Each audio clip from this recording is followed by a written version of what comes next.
Hey, what up, man? What up? What up? What up? What up? Hey, man. Hey, man. I got a little something I want to play real quick. With just a few seconds. You think we're gonna? I don't think we're gonna get copyright. Should be good. I mean, shit. Cause we they ain't even we ain't monetized anyway, man. right. So But you know what I mean. But I got a song for all these so-called tethers out here, man. You know what I'm saying? We about to somebody about to get a beat down, man.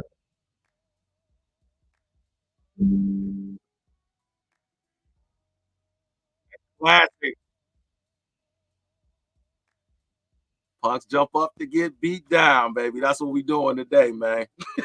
I couldn't hear it. Hey, you couldn't hear it? No, Oh, you know why you couldn't hear it? It wasn't coming through my speakers. no, I didn't hear it. You know, no, I don't. Do I gotta share it, man? Hold on, man. That's pretty good that it did. You couldn't hear it, man. I was playing it, but I think I ruined the moment. Well, it's all good. I mean, we got the right idea. You could hear it. I said, I think I would have to share the actual video. I don't want to do that. So, well, punks jump up to get beat down, man. Today, Tether's jumping up to get beat down. We're gonna talk about the two most famous ones uh, that vie for the highest office in the land. Right. One got through, and the other one we attempting to block. You know what I'm saying? Right. I'm trying Oh to. man. Let me see. Oh, there. Whoa! I was looking for. I had all this stuff about her pulled up. Mm-hmm.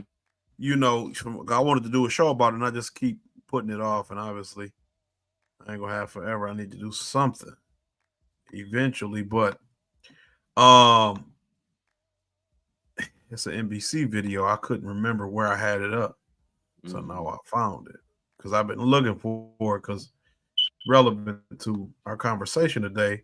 Considering, you know, she want to run on blackness. Everybody want to run on blackness. Everybody want us to support folks because they black and not because they doing anything for us. And so it's good to always be able to contextualize where people are in the process with us so that we don't have to worry about, you know, getting tricked again and being confused when they don't do nothing for us.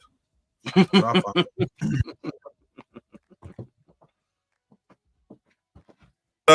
yeah, so if you want to share your screen or whatever, or you want to start us off, I will okay, how we want to go down. We're gonna go ahead and talk about with the break the polls. What's happening yeah, you right can do now? that. You can do Yeah, that. you can do it. We'll go into that, man. All right, bet. We can break that down real quick. I kind of already know what you're gonna. I know what you're gonna say about the polls and stuff.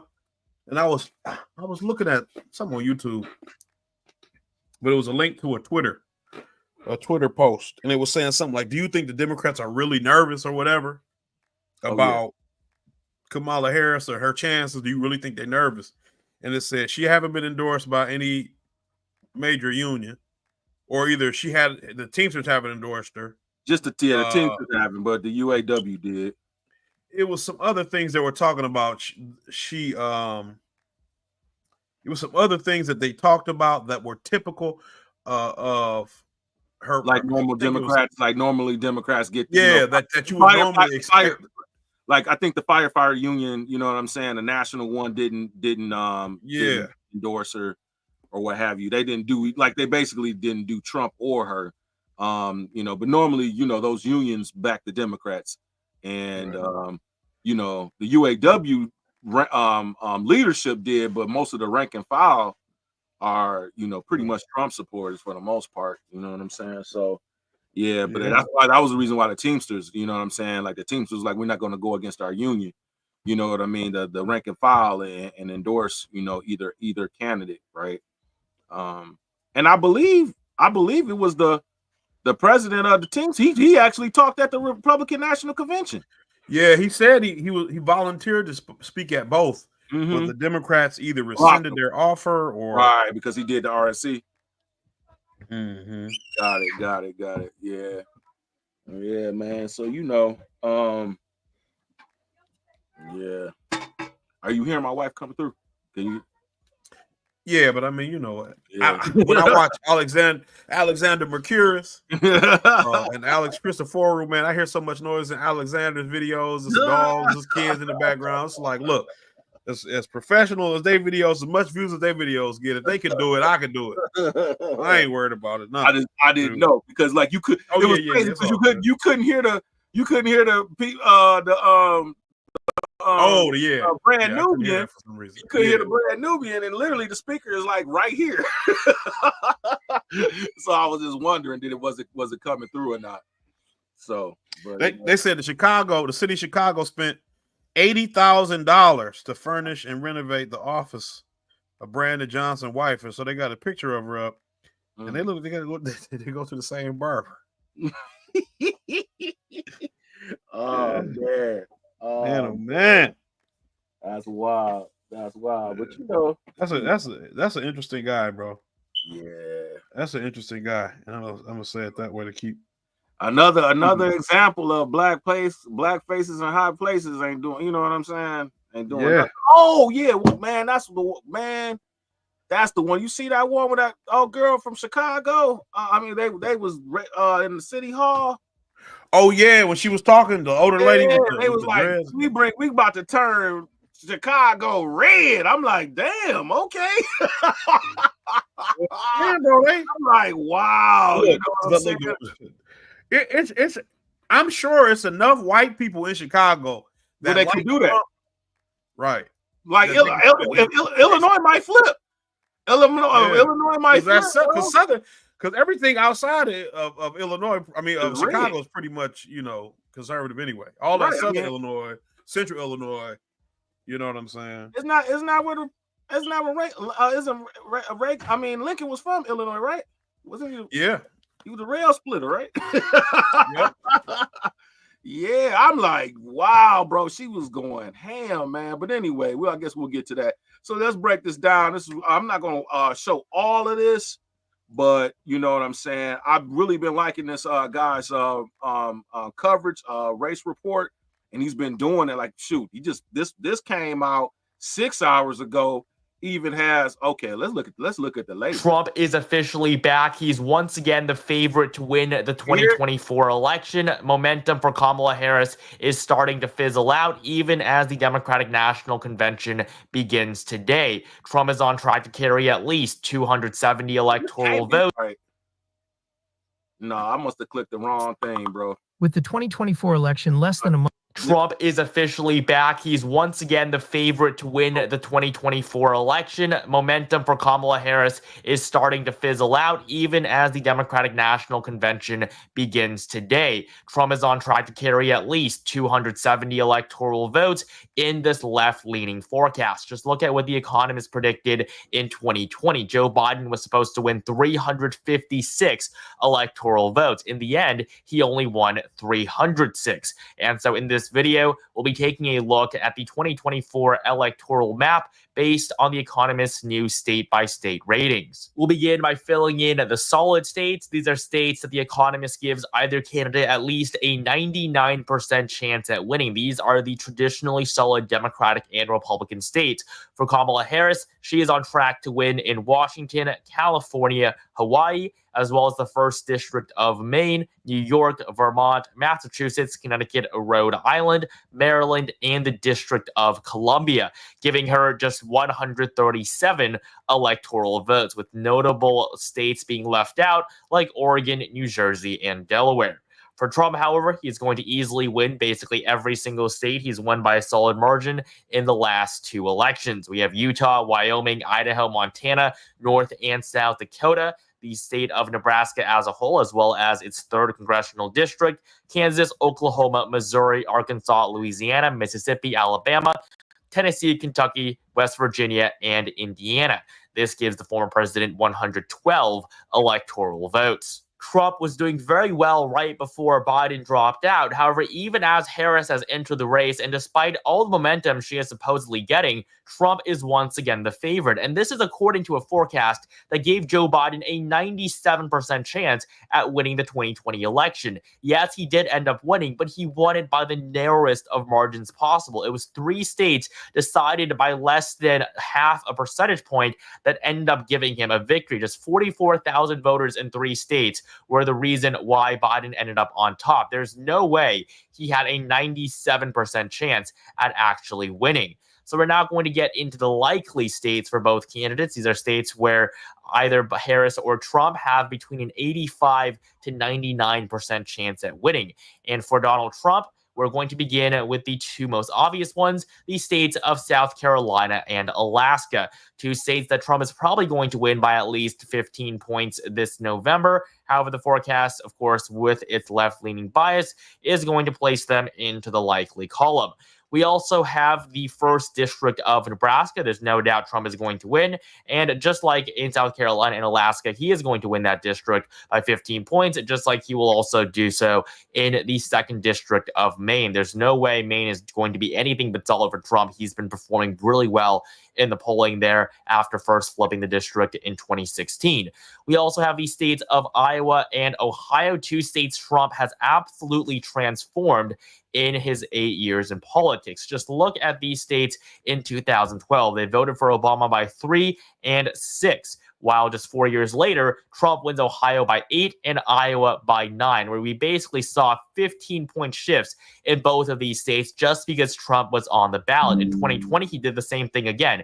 Joe Biden was actually supposed to win, according to the polling average in Ohio, but Trump still won by 8 points, and in Iowa, he won by nearly the same margin. These 2 states are now very much within the Republican categories. Just looking at the 2022 midterms, their governors, Kim Reynolds in Iowa and Mike DeWine in Ohio, were both elected by 20-point margins. So there's no doubt Trump is going to carry these 2 Midwestern states for a 3rd time in a row. Before we continue, only 12% of you guys are actually subscribed, so please take the time to subscribe.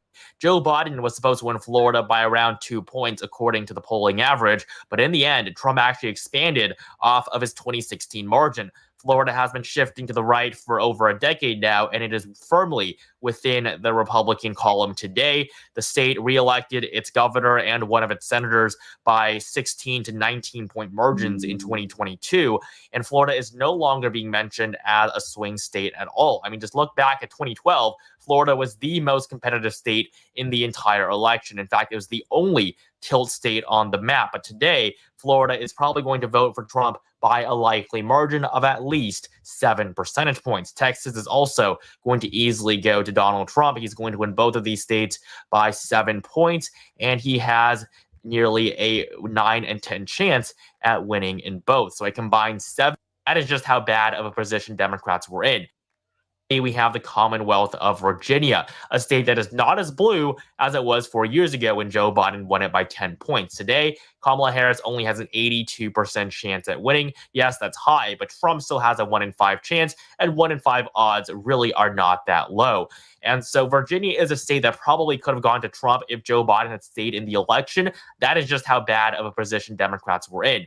Now they're in a slightly better place, but still, Virginia is much closer than it was in the last election when Joe Biden had an over 90% chance at holding on to it. We have just 2 lean states for Trump, and they are going to both be found in the southeastern corner. We have North Carolina and Georgia. In North Carolina, Trump is going to hold on to it and win the Tar Heel state for a 3rd time in a row. He has a 67% chance with Roy Cooper for a couple of years. North Carolina before Democrats chance at winning, a state he carried by just 1% in the last election. Democrats have only won North Carolina once since 1976, and that was Barack Obama in 2008. But it's going to be quite a while before Democrats do it again, because yes, North Carolina has been shifting left over the past decade, but they really haven't been able to win any major statewide elections besides the governorship with Roy Cooper for a couple of years. North Carolina is going to remain in the Republican column for a little bit longer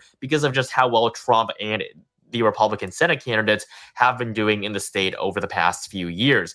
And so North Carolina is going to be lean Republican. and Georgia will be as well. This is a flip for Donald Trump. He lost Georgia by 0.24% in 2020, but he now has a it back. Just looking at how close it was in 2020 and the fact that Biden was a much stronger candidate than Harris is today, and it's pretty obvious that Trump is going to win back this state. Arizona fundamentally is still Republican. Trump won it in 2016. To talk about Michigan. With Wisconsin, where Kamala Harris has the slightest. This is going to be it, bro. Wisconsin, Michigan, and PA. She got to win all three. If she lose one of those or two of them, it's over. You can call the race. You know what I'm saying? It's done. Well, she might win Wisconsin, but I don't see her winning here. Yeah, I don't. I just don't see it on the ground. I don't see it. I don't see her winning at PA either. You know what I'm saying? Because that's a high Muslim population in Philly. You know what I mean? And then Pittsburgh. You know what I'm saying? Like I'll guarantee you that's Trump country. You know what I mean? Outside of the black people that live there. You know what I'm saying? Like, yep. It's basically probably got a lot of Trump supporters in Philly that's white. Right, exactly. Possible lead with just a 51% chance at winning. So Wisconsin is going to be tilt blue, although in the end, it is very likely that the GOP does flip Wisconsin because Wisconsin, out of the three blue wall states, is fundamentally the most conservative. If Trump is going to win any of these three states first, it is probably going to be Wisconsin. And the one where Harris really is favored is probably Michigan, a state that Joe Biden won by 3 points. Michigan tends to be more liberal than its two neighbors, and according to the Economist forecast, Harris has a 58% chance at holding on to the Wolverine state. I mean, this really is a very... Don't agree with that analysis. Right. Well, see, that's what I'm saying. I just feel like people aren't going to the places like Dearborn specifically and talking to those people. They're not voting for her. Right. And that was an important voter block for her, for Joe Biden to win in 2020. Right, dude. If you don't, I mean, going to Hamtramck and Hamtramck, Dearborn, you know what I'm saying? Probably places in Troy, you know what I mean? You know, that demographic, because I doubt the Indians going to be voting for her in Troy. You know what I'm saying? Maybe some, but I guarantee you most of them are going to be voting Republican. Yeah, bro. And then I think the city's going to have a low voter turnout. I really don't think it's going to be a lot. You know what I'm saying? I think it's going to be your typical that the Trump supporters or the Republicans come out. So you'll have a lot of, if they're going to vote for Trump, they'll go vote. Yeah. And if they're not, that's what I was telling somebody earlier today. I just think the voter turnout in the city and it really, so black voter turnout overall in the state is going to be low. When was she in Detroit? Like, she's been to Flint. She's been to Southfield. When did she do anything inside of the city limits? Like, I haven't seen her. Wow. I know she did something. She did some kind of thing on like 7 Mile a while ago. Yeah. Yeah, like around Livernois area. That hurt Clinton last time. She didn't come to the city. You know what I'm saying? Like, like I might be remembering it wrong, but I believe she did something. I can look it up. I don't think she done nothing at Cobo or Huntington or whatever. Nothing downtown. No, I don't think it's nothing like that. Well, no, I'm sorry. Yes, she did do something downtown. That's when the Palestinians came out and they heckled her, and I think that was at Old Cobo. I want to say that was at Old Cobo where the Palestinians heckled her, and she was like, you know, if you want Trump to win, and if not, I'm speaking. If you, yeah. He used that line against her in the debate. So Trump used that line against her in the debate or whatever when she was interrupting her. I want to say that was at Cobo or at the Old Cobo. I want to say, I will have to look it up, but outside that was a while ago. So you know, she haven't done nothing recent, but her birthday. And you know what I'm saying? NAACP had Biden come through, right? Then they give Biden something. But they're having a dinner on the 20th, the NAACP, and that's her birthday. So I'm curious. Is she going to show up? I don't know. As far as I know, she's not announced as a speaker or a guest. Right, like, you know what I mean? Like, that just kind of kills. That just surprises me, man. Like, how little of respect she saw in the city, because you know what I mean? Because I guarantee you, why not? Because you know what I mean. I think she's trying to stay away from anything where she can get heckled. You know what I'm saying? You know, like I think she's trying to stay away from certain type of crowds. You know what I mean? Like, Yeah. you know, like she's not trying to be with anything where there's real people. It'll be, you know, like city people, like hood people. You know what I mean? You know, or more street people, where your regular working class. Like she's going around all of the, you know, like the groups, the unions. You know what I'm saying? You know, the safe places for her to go. You know what I'm saying? But like for her to do something like, you know, somewhere like at a church. You know, she hasn't gone to the ministers. That's a huge political block here in Detroit. You know what I'm saying? Like, but I like, you know mean, what I mean? She hasn't done. You know, when Joe Biden he was showing up in you know all of the churches here in Detroit when he ran. Even Trump has a black preacher outreach. Mm-hmm. You know what I'm saying? But I think that's also just her. I think that shows her detachment from the community. Right. You know what I'm saying? Like, even as an outsider, she's detached. Mm-hmm. She doesn't even have advisors who can tell her, hey, you should probably consider doing this. Yeah, why are you not meeting with the church people? You know what I'm saying? Right. Minister, bro. Like, you know what I mean? All these mega churches. Important state for the vice president. If she loses Michigan, she has just a 9% chance at winning the election. I mean, even without Arizona, she has just a 28% chance. And the final state we're going to fill in is the Keystone State of Pennsylvania. People have been talking about it a lot. Pennsylvania is the key to victory for both candidates. Harris cannot win without Pennsylvania. If Trump wins Pennsylvania, he's basically guaranteed to win the election, because with Pennsylvania, he doesn't need either Nevada or Georgia and can still be at 270. That is just how important the state is going to be, just like it was in 2020. Pennsylvania was a state that got Joe Biden over that 270 electoral vote threshold. And today, Donald Trump is the favorite once again to win in the state. He has a 53% chance at winning. And without Pennsylvania, Harris's odds drop down to just 13%. So the state is going to be tilt Republican, with Trump slightly favored. And so this is the 2024 electoral map based on The Economist's new forecast. Trump has retaken the lead. He has surged back to being ahead. Momentum for Kamala Harris is starting to die down. Trump is on track to win 287 electoral votes. Kamala Harris at just 251. Thank you guys so much for watching. Make sure you like, comment, and subscribe to this channel right now for more content like this leading up to the election in November. Bro, so that's saying, you know, 251 to 287. We'll see on November 5th if that's the case. But I'm really thinking she's gonna lose Michigan, and so that would make it even more. You know what I mean? You know, and maybe, you know, West, if she loses Michigan, and like I said, she loses all three. You know what I mean? Would that be considered a landslide if he gets 300? Well, I think it could be, but I think they look at, like, who was it, McGovern, when he went against Nixon. I think McGovern didn't even win Minnesota, or either he only won Minnesota or something. Like, he only won like 2 states. That's good. Yeah, Reagan, yeah. I think Reagan's first election, he won some ridiculous amount of states. So I don't know. I don't know if they probably wouldn't try to characterize it as a landslide. Right. But he'll definitely have a mandate.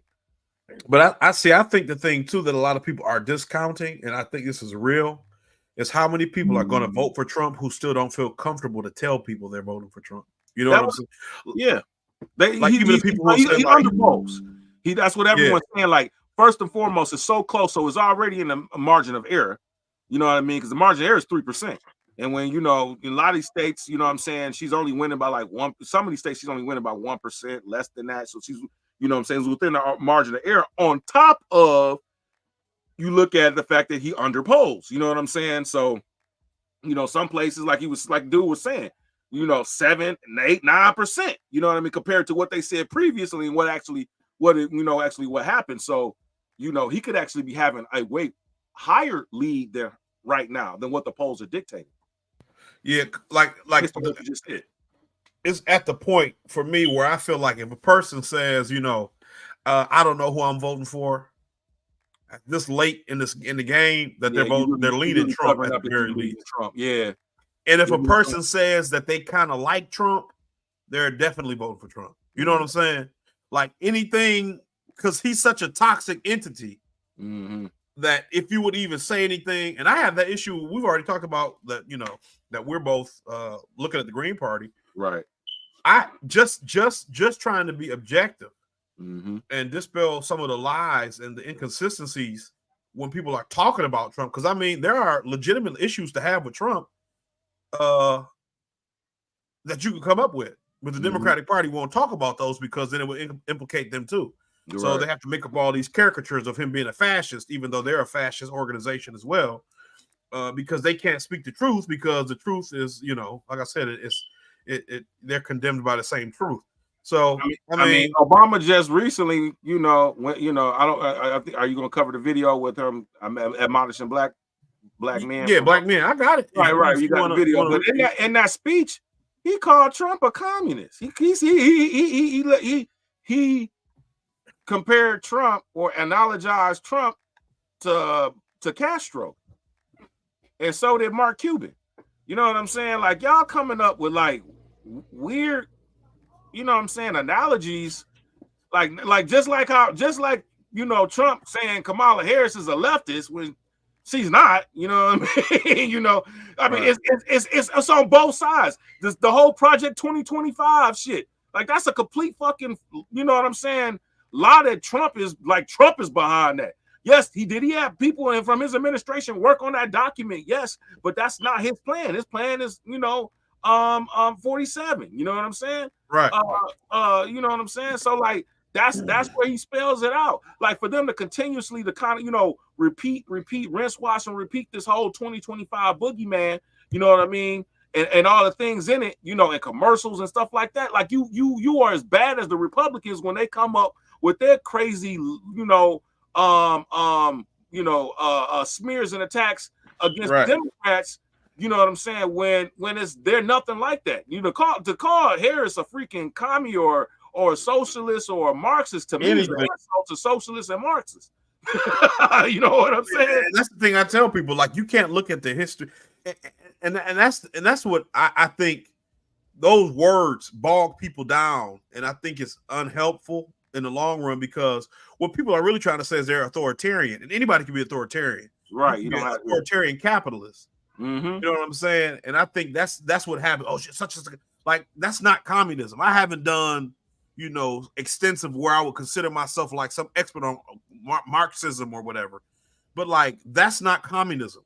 No, it's not. You know what I'm saying? These people are completely market-oriented individuals. Their political their economic policies are completely owned and operated by Wall Street. There's no way you telling me these people is communists. Like, if you want to tell me they're authoritarian, say that. But like, completely misconstrue this. To people who understand what the words mean, it's laughable. It shows that you have no credibility in what you're actually arguing about. You just want to say something that's, like when everybody want to call people Hitlers and stuff when you have any criticisms of Israel. It shows that you don't actually have an argument. You're not operating in good faith. You're just trying to smear somebody in the quickest possible way.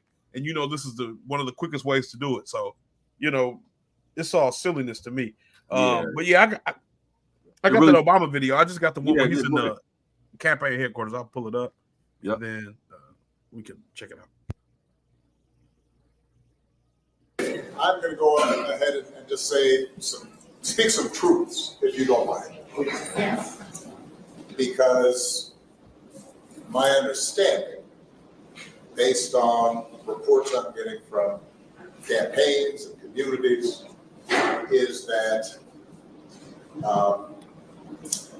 we have not yet seen the same kinds of energy and turnout in all quarters of our neighborhoods and communities as we saw when I was running. Now, it's 5 minutes, so. But it's like, this is the thing he don't get because he ain't black either. But I mean, that was a historical run, bro. It was historical, right? And it was historically bad for our community, right? At the same time, so you don't have any credibility. You know what I'm saying? It would be different if Obama became president and black life got better, and it was just unequivocally everybody. I mean, you know, it was like the sun had risen on America. Right. But that wasn't the case. You know, black homeownership, we talked about it. Black homeownership rates fell to like Jim Crow era numbers, like prior to the Civil Rights Act of 1964. Black Obama. wealth decreased. Yeah, black wealth decreased under his term. You know what I'm saying?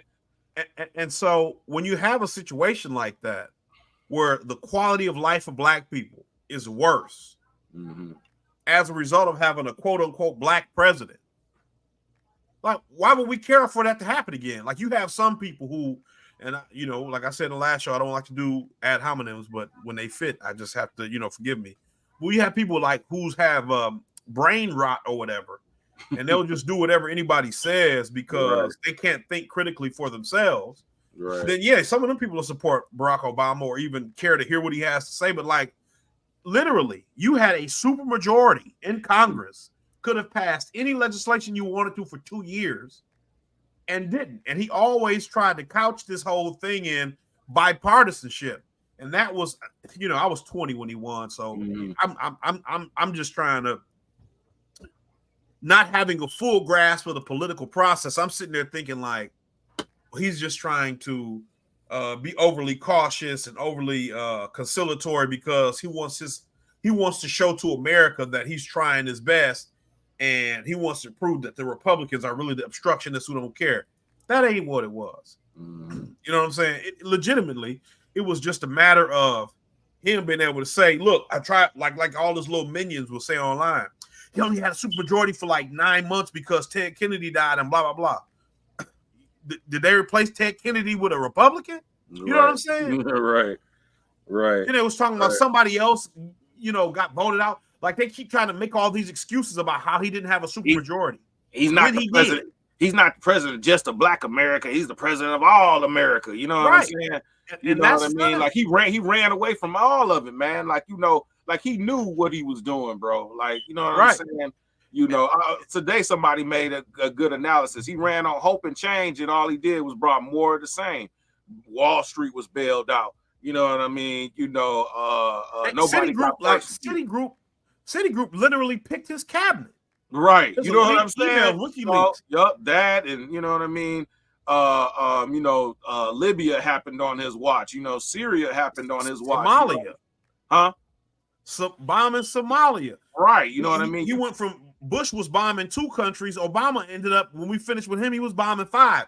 He dropped so many bombs. The United States government ran out of bombs. He dropped so many bombs. He killed a U.S. citizen with a Reaper. Exactly. U.S. citizen. No judicial process, man. No due process, bro. You just assassinate based on accusations. You know what I'm saying? Like, you're supposed to go to court. You know, when you a U.S. citizen. You know what I mean? I get it. He was of Yemeni descent. You know what I'm saying? But he was still a U.S. citizen. American. Yeah, he wasn't.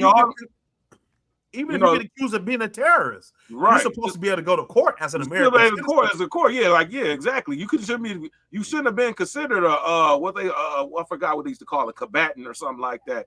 You know what I mean? Like non-nation state combatant. They used to have a term for. They had a term for. You know, that was all. You know, he just basically he continued on the Patriot Act. He continued on. You know, he ran on closing Guantanamo Bay. That didn't happen on his watch. You know what I'm saying?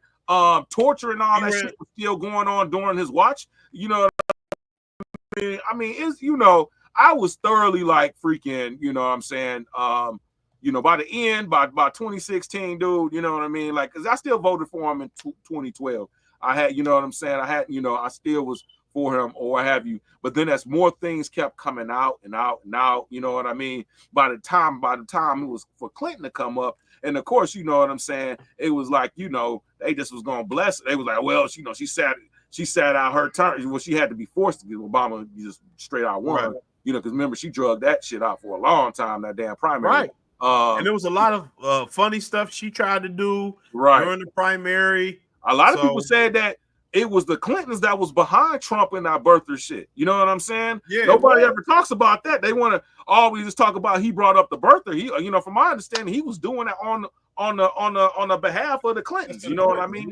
You know what I'm saying? So like, because Trump was a Democrat and was in Democratic circles. You know what I mean? He donated to him. He was cool with He didn't become a Republican until 2016. Right. Well, you know what I'm saying? We felt like, hey, that was the best bet for him to run under. Because he would have been laughed out of Democratic circles. You know what I'm saying? But him as a personality and thing, anyways, we don't got to redocument all of it. But it's just we're just showing you, for all those who always levy, oh, why don't y'all say something about Trump? Why don't y'all, that's another knee-jerk, politically naive, you know what I'm saying, statement, and it shows me that you have no political gravitas at all. When that's the first thing that you come back with when someone is criticizing, you know what I'm saying, the Democrats or what have you. Because just like you stated, Stedman, well, are you voting for Trump? No. You know what I mean? You know what I'm saying? So if you're not voting for Trump, what's the point of me even talking bad about Trump? But who you are voting for or leaning towards are the Democrats. And I need to prove to you how, hey, listen, they ain't really no better than freaking what they, you know what I'm saying, Trump. And I can show you quantitative, you know what I'm saying, real world examples and plenty of them of why they're actually worse. Because in this case, as Malcolm X said, the Democrats are the fox and the Republicans are the wolves. I much rather I much rather know the wolf and he presents himself as a wolf than I'm dealing with a fox who's presenting himself as cuddly, nice, and then, you know what I'm saying, only waiting to, you know what I'm saying, bite me up, maybe not as severe as a wolf would, but nonetheless, you like I said, you could die from 1,000 cuts, right? You know what I mean? Right. Death by 1,000 cuts. And that's basically what the Democrats have been doing to us. You know what I mean? Small little incremental crumbs, but all in all, we're freaking dying as a people. You know what I'm saying? Because we've never gotten that redress, truthfully, that we actually deserve and need. And is only being used for everyone else to get their comeuppance, you know what I'm saying, which was supposed to be for us. You know what I'm saying? And so the only way to break that cycle is to not vote for them and make them lose. You know what I mean? And if it's, you know what I'm saying? And if this, listen, we've been talking about this well before the Palestinians got up on this. Me and Stedman have been talking about this back since 2020. You know what I mean? And we were firmly, I remember we on when I think we did our analysis of what happened to Cosby, right? And that was one of the things I'm saying, like, they got to lose. They have to lose this freaking election because only thing they're gonna do is like, okay, we got him, we're gonna run this, the playbook is running. Why, you know what I'm saying? Like, just like in football, hey, you can know what I'm about to do, but if you can't stop me from doing it, you know what I'm saying? So what? If you know what I'm saying, if you know I'm about to run this ball down your throat, you know what I mean? Stop me from running and maybe do something else. I also want to say that okay. No, my earbud hit. But yeah, I keep playing it, but my earbud hit, so it played. Go ahead. But yeah, I mean, everything you said is exactly true. So let's see. Yep. Seems to be more pronounced with the brothers. So if you don't mind, just for a second, I'm going to speak to you. But even that saying the brothers is more pronounced with the brothers. Like, what are you talking about? What puts you in a position where you're able to talk to us in this manner, right? Like I have said, culturally, Barack Obama is a white man. Mm-hmm. He was raised by his grandparents because his mama had remarried and moved to Java or something, or Indonesia or whatever. Yeah. What gives you any ability or credibility or whatever to speak to us this way? Because you lived in a black neighborhood, right? Because you go to Chicago and go to Hyde Park. Hyde Park don't look like the South Side. You know what I'm saying? Right. It don't look like the South Side. When you think of the South Side of Chicago, you're not thinking of Hyde Park. You see what I'm saying? Because you got a black wife. Yeah, she might be from the South Side of Chicago, but guess what? You met her at Princeton, or you met her at Harvard. Right. You didn't meet her in a black space. Yeah. You know what like I'm saying? This is what do they call that? Paternalism. Mm-hmm. That paternalistic way he always talks to black men. Mm-hmm. He did it when he was president. Yep. Even the policy, my brother's keeper. That was BS. Mm-hmm. We want real policy. We wanted real action. We wanted something for us. The same way you could go out and light up the White House with the rainbow flag. We wanted something done for us. Right. You know, and the rainbow lighting up the White House as a rainbow was to signify a policy change had been made in this country. That wasn't it. You're right. If the LGBT community had got a rainbow White House and was still getting beat over the head, I guarantee you they would not be voting for this man. Yep.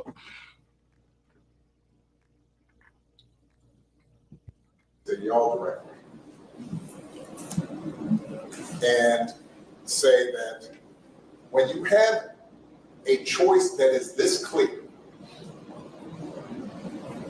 when on the one hand you have somebody who grew up like you, knows you, went to college with you, understands the struggles and pain. Now this is rich coming from a man who did not go to a HBCU, who tried to marry a white woman, didn't he try to marry an Asian woman too? I'm not for sure about that, but it wouldn't surprise me. You know, I know he tried to marry a white chick, and then he was dating this white chick, and he said if he ever wants a career in politics, he has to have a black wife. At least he was he knew that.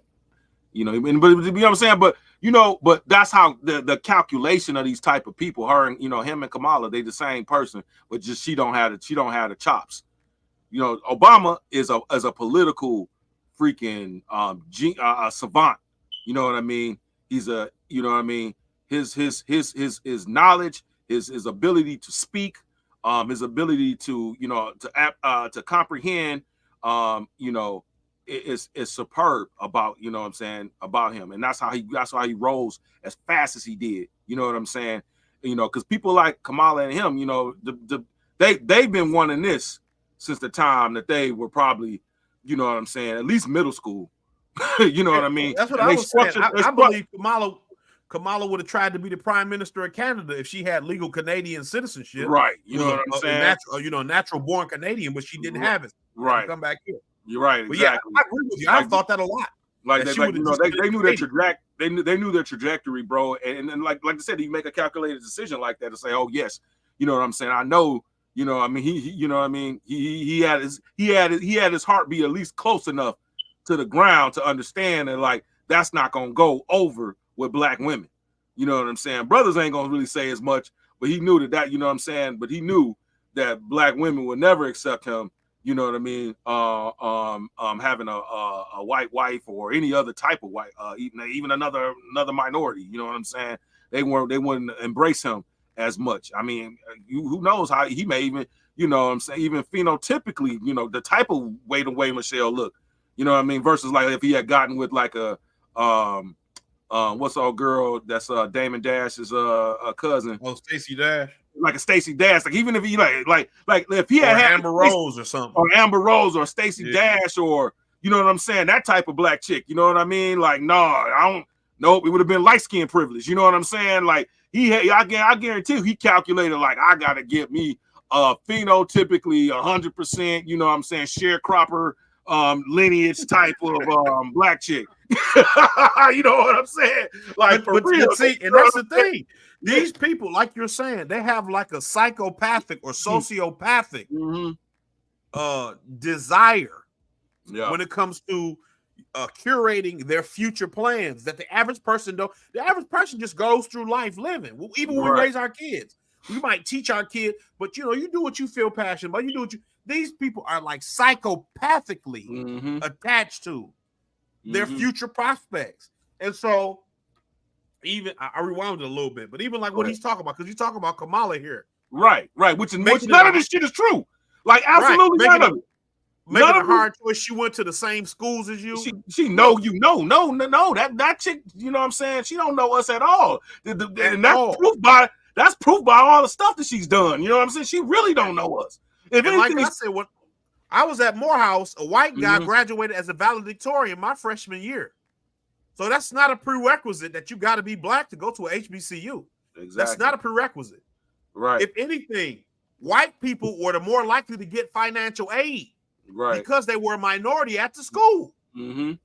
But we had people, my wife went to Spelman. We had people there at Spelman. A chick was from like the Czech Republic or whatever. It was a couple white chicks that was there. Right. So this whole idea that somehow going to an HBCU, which he didn't do, or pledging a sorority or fraternity black which he didn't do. Right. Makes you somehow more in tune with blackness. Like you don't have a whole bunch of sellouts and Toms and Coons and whatever who go to black colleges is just ridiculous. Exactly. Right. I mean, but then most of the administration isn't most of it African? Or a good portion. I don't know about all the schools. At Morehouse, it wasn't that way. They weren't mostly African. A lot of them seemed like they was from Georgia at Morehouse. But I mean, at this point, there are a lot of people who are African that work in there. They may be, first generation Americans or second generation, but yeah, you do have a lot of them in the administration and stuff. That's what I meant. Yeah. Like they might be in what you call it, admissions or whatever. But then if she knows black men so well, where's her black husband at? Right. You went to a HBCU, you pledged a black sorority, and you couldn't find a black man to marry? What none at Howard? What none in your sorority, in your fraternity groups that you could have got with? Because I know Willie Brown is an alpha. I don't know if Montel Williams was any kind of fraternity. He was a Navy man. So yeah, I think he was enlisted. I don't think Montel Williams was an officer. But I can go look. In fact, I am going to look that up. I think he was. You know what I'm saying? You couldn't find nobody black to marry. You had to marry somebody on one of them. It might have been Due Dissonance. Said she married her APAC handler. Call him Tim. We covered low. No, I'm sorry. He was an officer. Yeah, but he went to the Naval Academy Preparatory School, and he was accepted as the first black Marine into the 4-year officer training program at the U.S. Naval Academy. So yeah, he was he was. My bad. I made the mistake of saying he was enlisted, but no, he was actually an officer. But yeah, he was an officer. So yeah, he definitely wasn't pledging no damn. I doubt it. Let me look through here. I don't see no affiliations. I don't think they got any chapters at the Naval Academy. But go ahead. But you see what I'm saying? You keep trying to drop the Democratic Party is trying to make some connection or insinuate some kind of connection to the black community. Even the people he's talking to. You're talking to people at a campaign headquarters. You're not talking to a community. Right. You know why? Because a community wouldn't listen to you. All these guys in these too tight pants and these too tight suit jackets and these too tight shirts and these shoes with the pointy toes on them is the kind of people you need to be talking to. They all look like they got some kind of first generation American background. And they sit there, you could sit there and talk to them like dogs because they don't have no leg to stand on. But you couldn't talk to me like that. You couldn't sit in the room and talk to us like that. What have you done that you have the right to say anything to black men about how we should feel or who we should vote for? Right. How has the condition of black people in this country improved after a Barack Obama? And this is the thing, because I always want to say Republican. If anything Barack Obama did for black people, for black men or whatever, was so fragile, so inconsequential, that within 4 years of his term in office, it's undiscernible. It was no good. As I said, the LGBT, they can get married in 2012 with that Supreme Court ruling. They can still get married in 2024. Right. You see what I'm saying? Whatever gains other groups have made as a result of the Barack Obama presidency, they still seeing the effects of those gains right now. But black men, the black community, whether black women want to say it or not, it's still on the bottom. Right. And I don't have to listen to you. I don't have to listen to you at all. Well, here, I rewound it. So let me hear this again. Let me go ahead. Yep. Understands the struggles and pain and joy that comes from those experiences. Who's had to work harder. You can look at his eyes and see he don't even know what the hell he's talking about. He's just saying shit. You know what I'm saying? He's literally, he's not making any sense. The thing that he's able to do is sell it. That, like you said, he has a political acumen that you don't really find in a lot of these people because they're so isolated. A lot of them come from really well-to-do families and they don't interact with regular people. So they don't really know how to talk to regular people. He's good at faking it. Or either he's had enough interactions with the the common people to be able to replicate what he's seen. But even when he's talking now, what are you talking about? And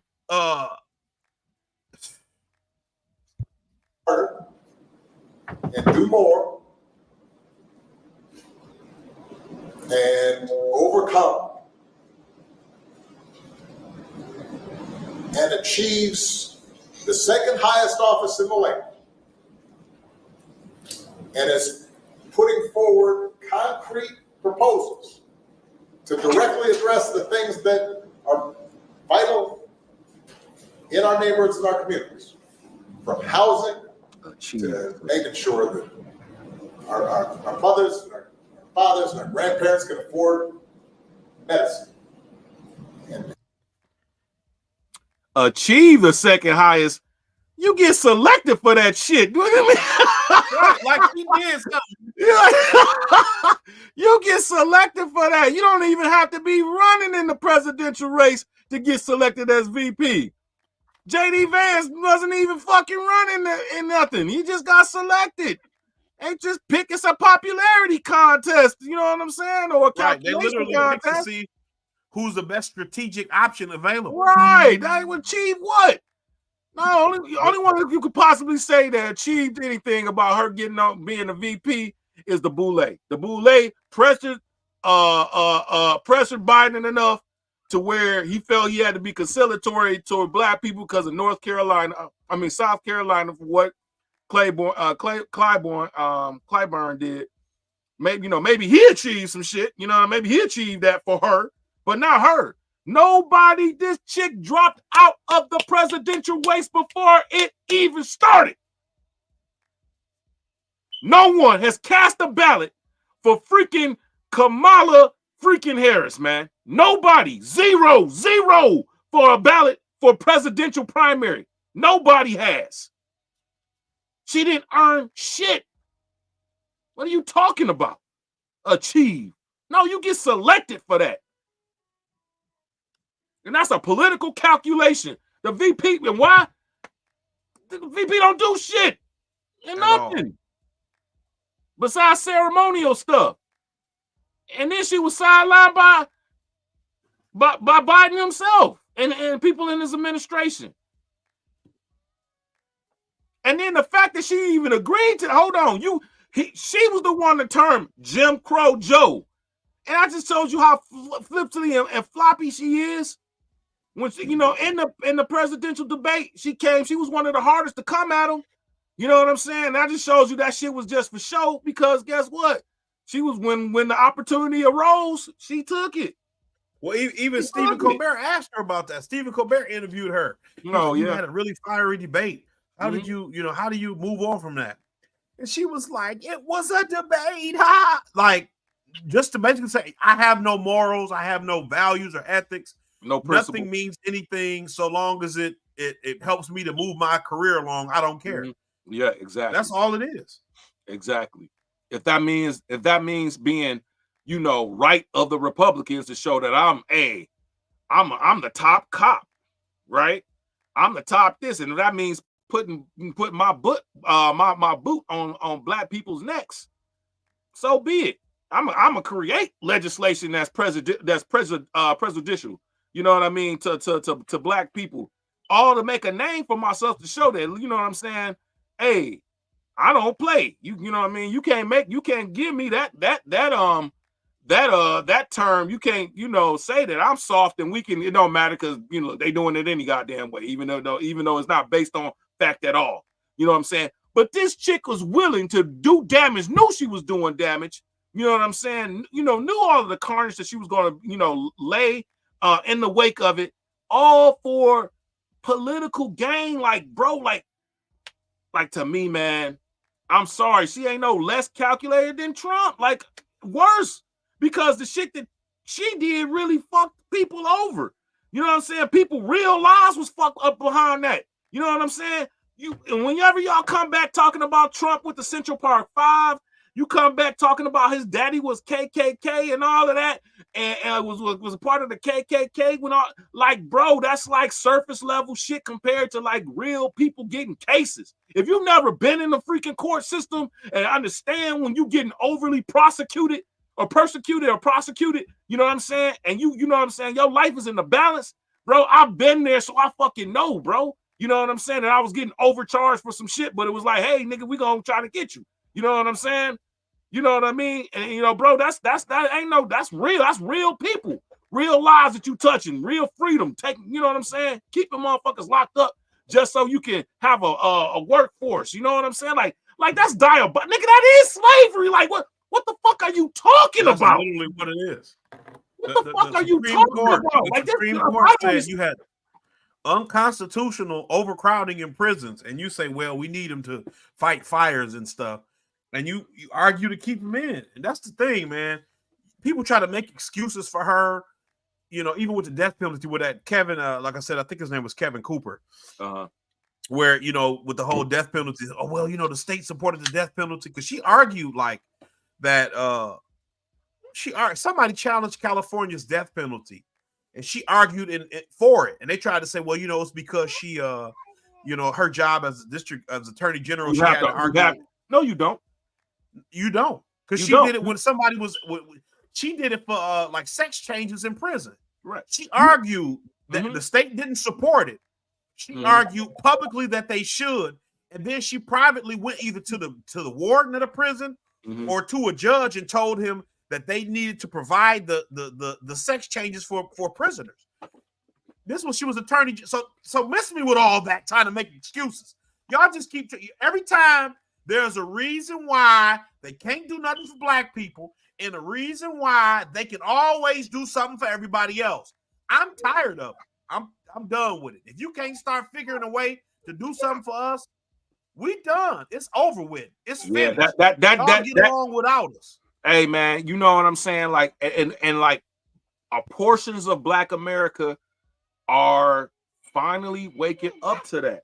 Are finally waking up to it, man, and it's driving them crazy, bro. Because it's like, oh, okay, we're losing our captive audience. You know what I mean? We're losing our captive audience, or what have you. And man, what was it, bro? I just saw something earlier today that was where a chick was like, she can't believe how many black Republicans are out there, man. Where is it? I'm gonna find it. We can definitely. Yeah, I meant to talk about that today. Let me go on my history list. I had it up, man. She was confounded. She was like, I can't believe that it's, you know, there's all these black Republicans coming up out of nowhere. And you know what? I might not agree with majority of even what black Republicans believe. I'm not saying that I necessarily disagree with the majority. I'm just saying, let's say I disagree with 90% of what they saying. They still got the right to the freedom to think and whatever they think. You know what I'm saying? They're not bound to be Democrats just because whatever you think. Right. They free people, ain't they? Exactly.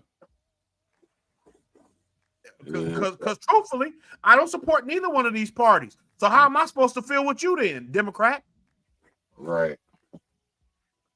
Yeah, I feel that. Yeah, exactly. It's crazy to me. Yeah, go ahead. Go ahead, bro. No, you can go ahead. I had pushed the button. It's a delay. Go ahead. No, you got it, man. Go. And I'm still looking for this.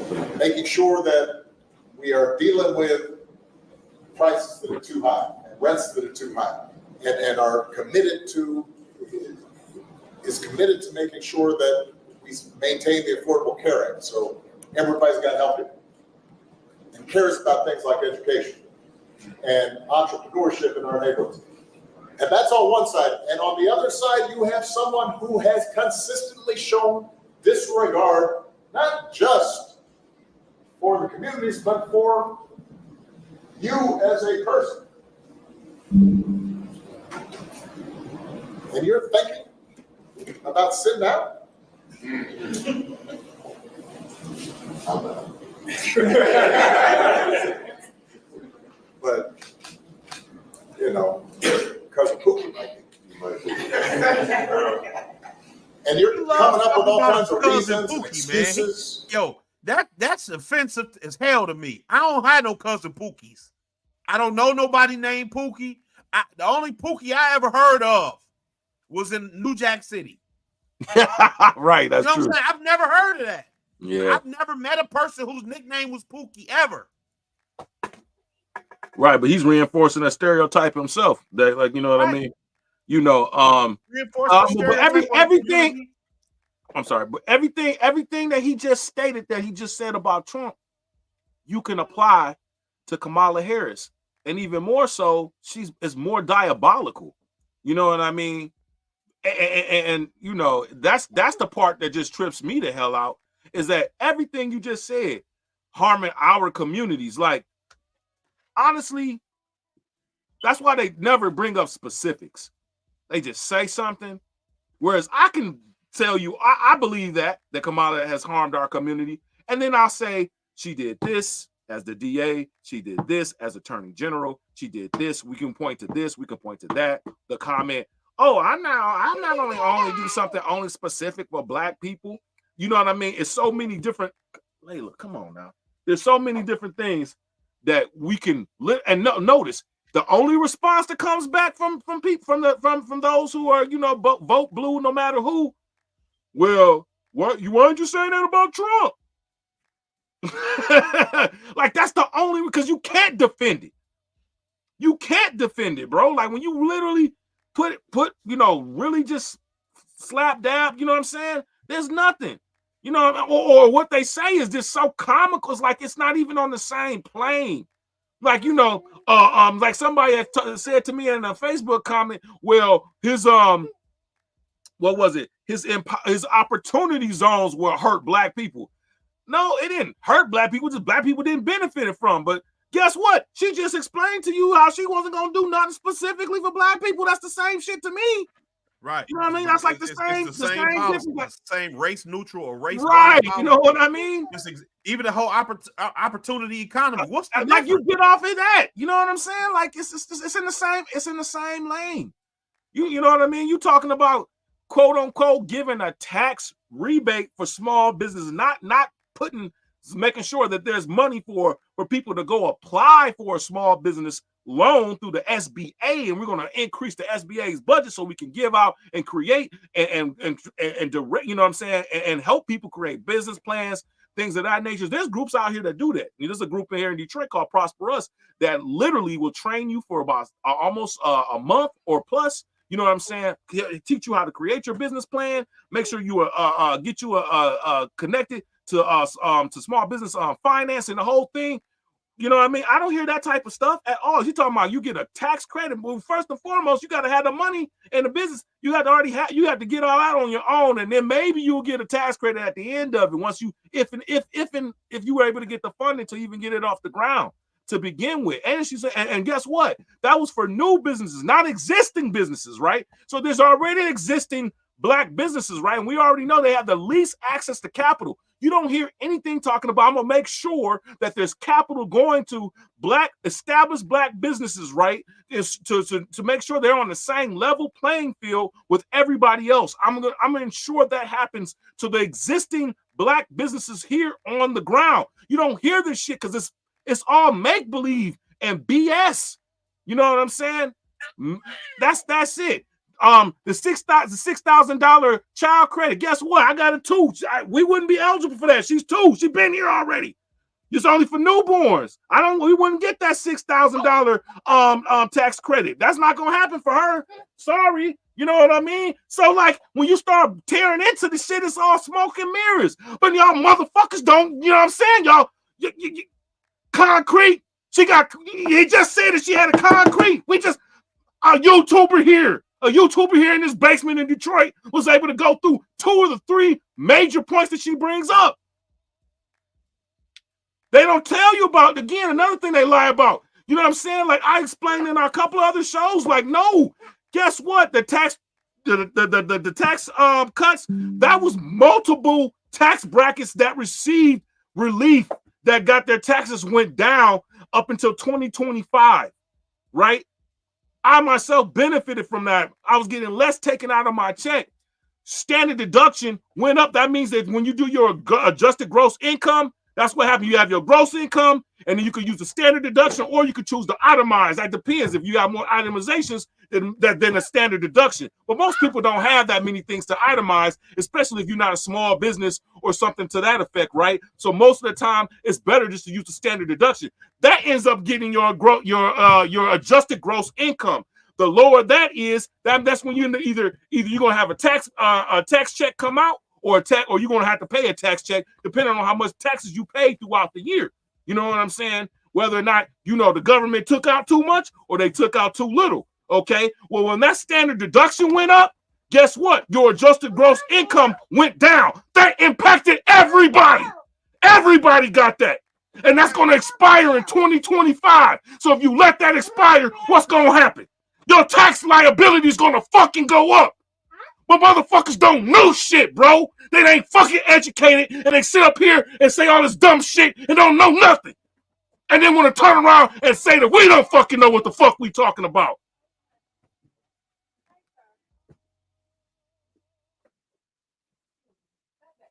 Well said. I'm gonna finish this out. I mean, it's maddening. Standard deduction went in double, dog. Individual 7,000, family 14,000. Double. And I ain't no fan of Trump, but that's the reality. These motherfuckers are lying to you just like the Republicans lie and say that, oh, you know what I mean? All this far left Marxist shit. It's the same shit, bro. The same fucking lies, dumbed down lies, because they know the most people ain't political. They ain't like me and you, dog. That freaking, I've been a political animal since the time I was fucking 13. But most people don't know how all this shit works in and out. And so they placate on people's ignorance. And so to me, the worst one is the ones who's placating the most. And for our people, it's the fucking Democrats, not the Republicans. It's the Democrats. All right, man. I'm sorry. Oh, no, you good. You good. I've got a problem with that because part of it makes me think, I'm speaking to men directly, part of it makes me think that, well, you just aren't feeling the idea of having a woman as president. And you're coming up with other... Miss me. With that bullshit. Me. Yeah, miss me. That's, if that's all you got to say, and I'm sure there's not an insignificant amount of people who feel that way. Women too. Mm-hmm. But if that's all you got to hang your hat on, is that people aren't going to vote for me because I'm a woman, why are you a senator?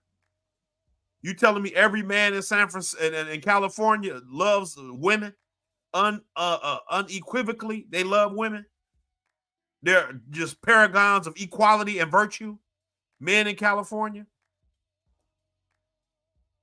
The men who voted for you to be the attorney general, the state senator, the men in San Francisco who voted for you to be the DA.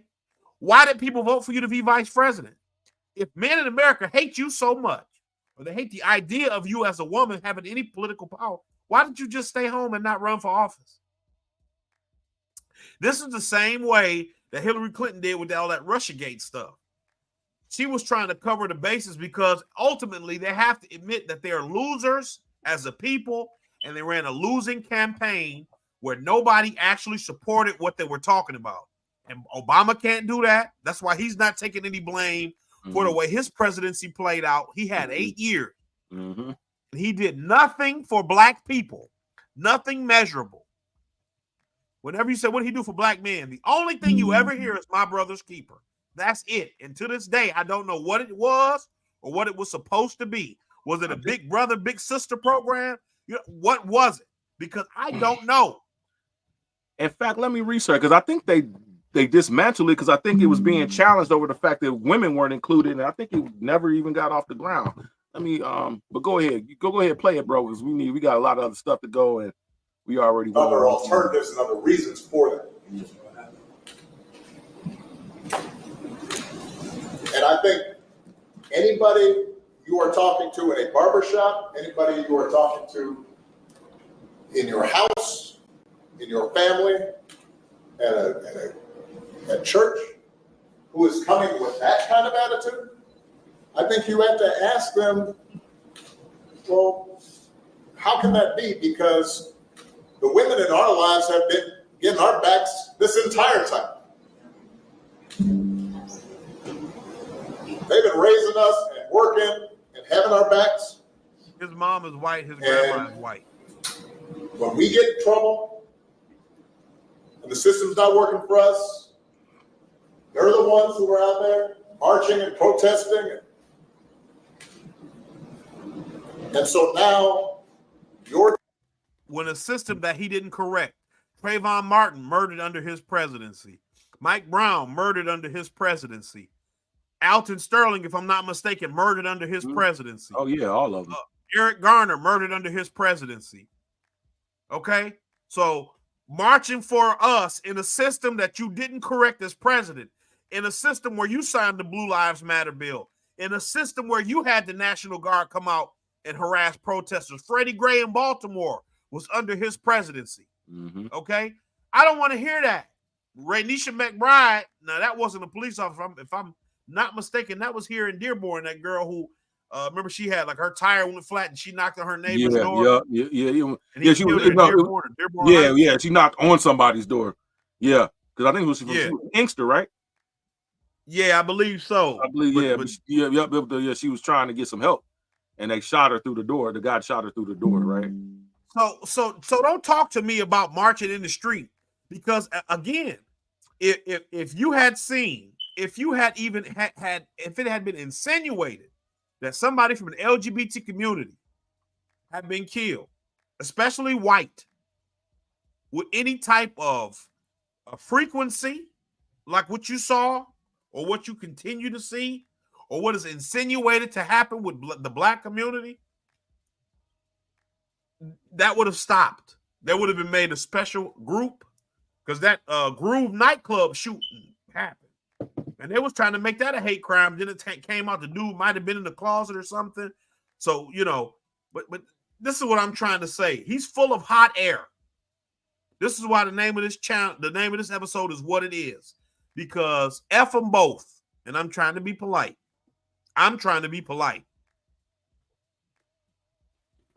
You're thinking about sitting out or even supporting somebody who has a history of denigrating you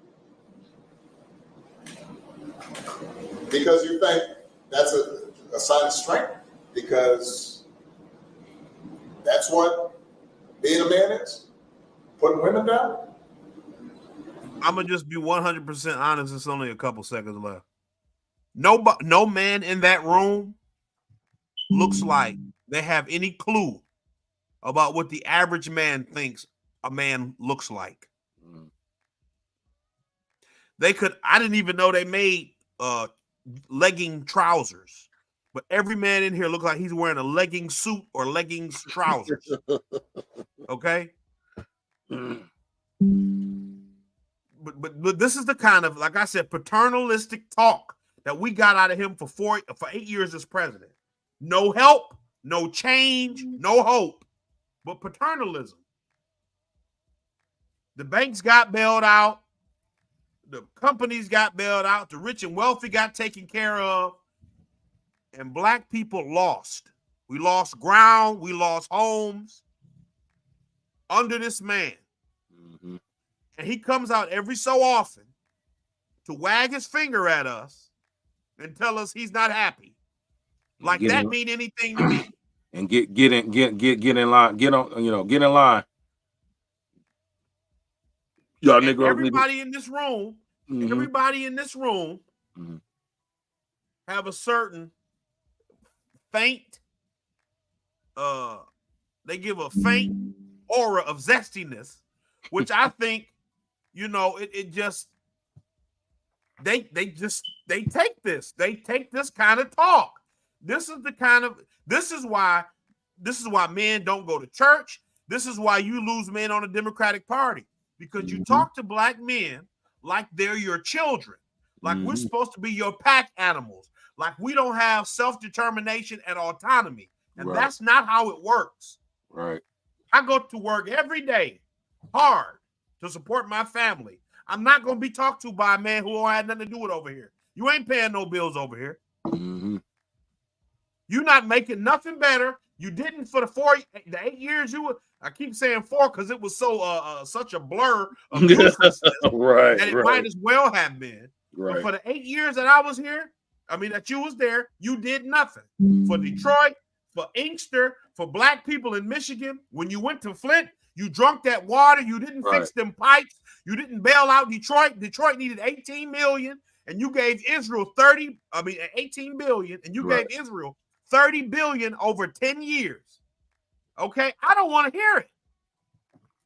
I don't want to hear it from you. This is almost it. Got the nerve to say he ticked off or whatever. I'm ticked off with you.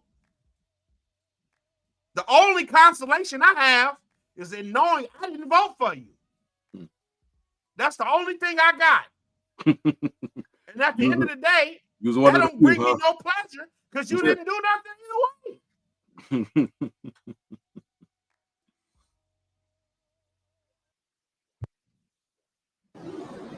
That's not acceptable. That's not it. This shouldn't even be a question.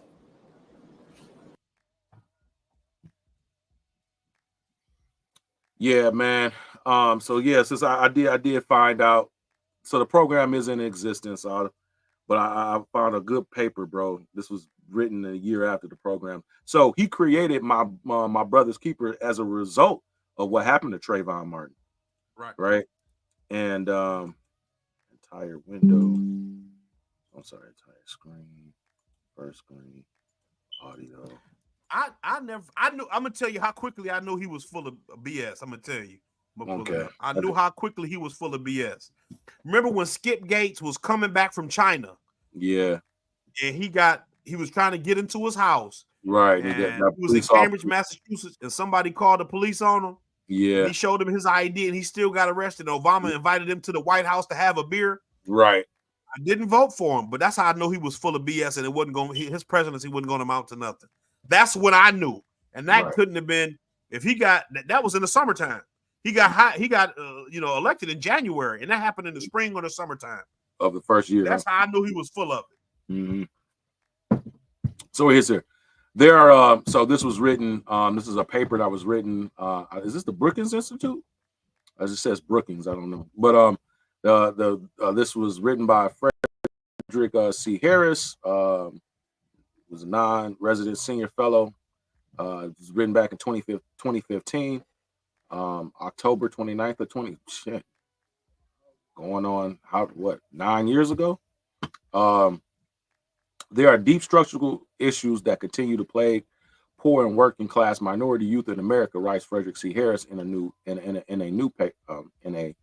paper. This demographic must navigate failing schools, rapturous criminal justice system, and a society where upward mobility is becoming a challenge for all but the affluent. And young black men in particular are more likely to be the perpetrators and victims of violent crimes, especially in the case of murder. In the light of this harsh reality, on February 27th, 2014, President Barack Obama unveiled My Brother's Keeper, a White House initiative whose purpose is to combat the difficult social conditions facing minority boys and young men in the United States.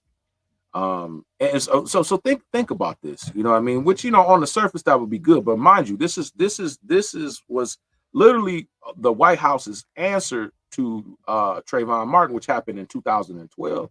So it took 2 years, right?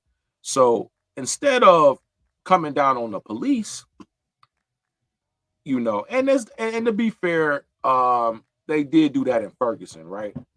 But I didn't see anything being done in relation to how that case was prosecuted against Zimmerman, right? I don't think the federal government brought any. I don't recall. I could be wrong, but I don't recall Zimmerman, having to go to court, because the federal, said, hey, you denied his human rights, right? I'm saying civil rights, right, for what he did. Right. That's all. Like, for instance, to give an example, somebody. I'm trying to think. It was on the tip of my tongue. I mean, that's what's going on. There's a case with someone, that's going on right now. The federal government is charging someone saying, hey, look, we're seeing if you went against someone's federal, their human rights, and then the state might come in after that with criminal charges. It's escaping me the current person that they're prosecuting right now for that. Because that's possible. That the feds can do that. In the challenges of my brother's keeper, Harris lauds many of the goals of the White House initiative, while also suggesting it may fall short of its goals given its misplaced emphasis on character building. So basically, you're pretty much trying to say, like, you know what I mean? Especially because this is a response to a killing, because a black young boy was profiled to be in the wrong place at the wrong time when he wasn't in the wrong place at the wrong time. So you respond to, this is what we would call respectability politics, right? That, hey, let's, get you guys functioning. So what, this will not happen as much? You know what I mean? Like that's a weird response. You know what I mean? To an injustice, right?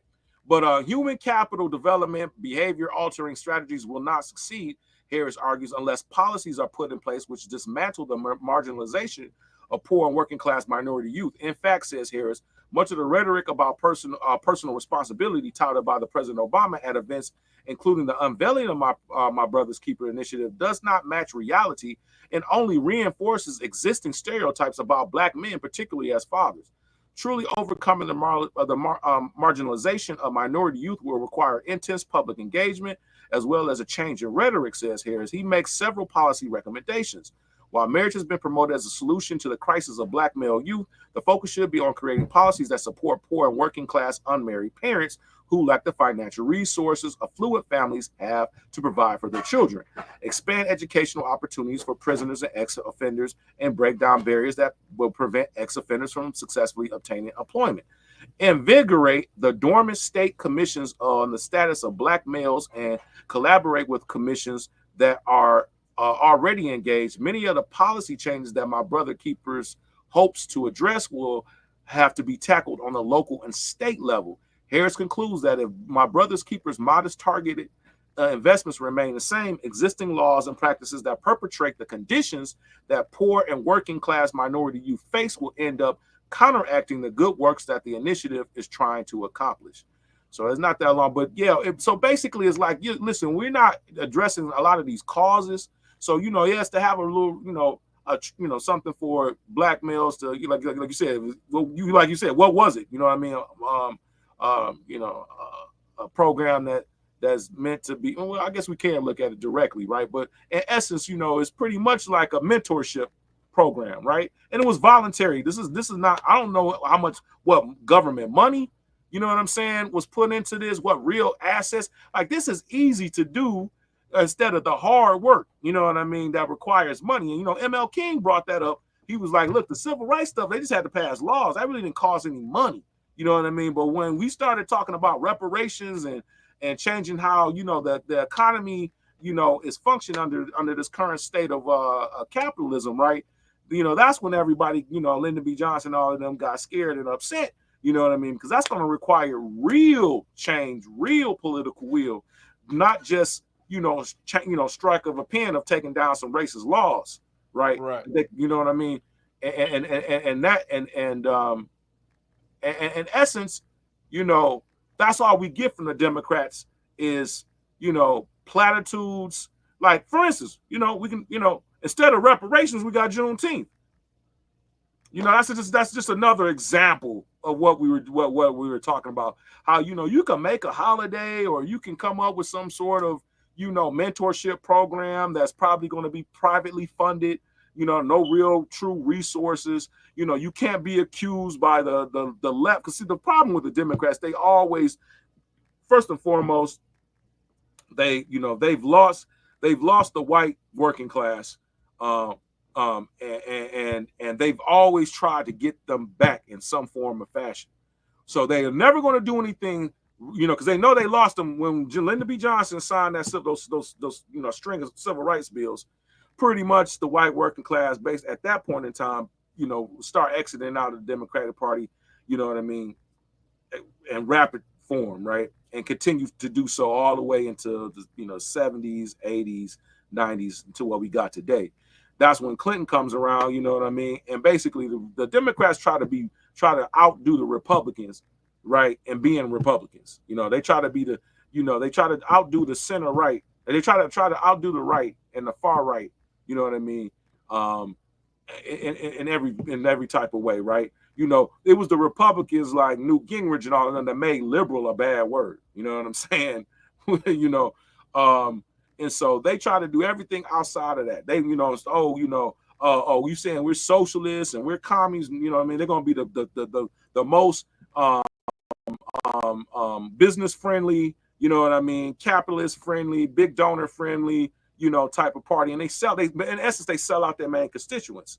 Now the Republicans, on the opposite hand, they freaking go after the fear of whites, you know what I'm saying, the working class poor whites, and they get them on the culture. They try to go for the cultural issues, you know what I mean. So it's got us into this trick bag that we're in, where really nothing ever ultimately changes. Just like I said, things on the fringes or what have you, gives little small gains. Yeah, now you can. We got commercials now on TV where you got mixed race couples and everything like that. You know what I mean? But any substantive thing, like, truthfully setting things on a true economic playing field for the working class, for Black people specifically, things of that nature, that's too much of a hard political lift. You know what I'm saying? So that's why you don't see it happen. And they're not going to do it.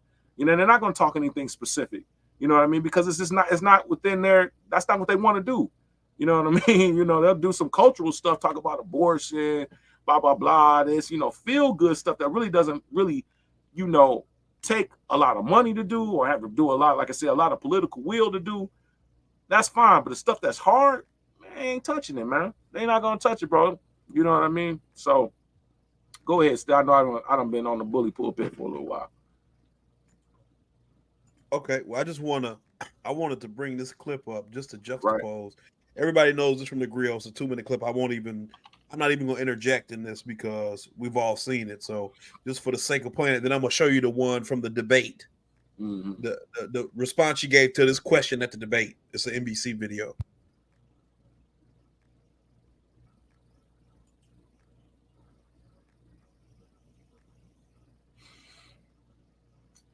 Reparations for Black people. Do you support reparations for Black people? Well, listen, again, we had over 200 years of slavery. We had Jim Crow for almost a century. We had legalized discrimination and segregation, and now we have segregation and discrimination that is not legal but still exists and is a barrier to progress. We have disparities around housing. We have disparities around education. We have disparities around income. And we have to recognize that everybody did not start out on an equal footing in this country. And in particular, Black people have not. And so we have got to recognize that and do something about that and give folks a lift up. That's why, for example, I'm proposing the LIFT Act. Give people who are making $100,000 or less as a family a tax credit, which will benefit and uplift 60% of Black families who are in poverty. So by default, it affects Black families, but there's not a particular policy for African Americans that you would explore. But no, if you look at the reality of who will benefit from certain policies, when you take into account that they're not starting at the same place and they're not starting on equal footing, it will directly benefit Black children, Black families, Black homeowners, because the disparities are so significant. So if we focus on the specific issues that have resulted in the greatest disparities. And we understand that that's part of why we're doing it. Listen, the reality also is this: any policy that will benefit Black people will benefit all of society. Let's be clear about that.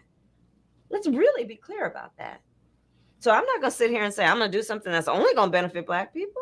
No, because whatever benefits that Black family will benefit that community and society as a whole and the country. Right?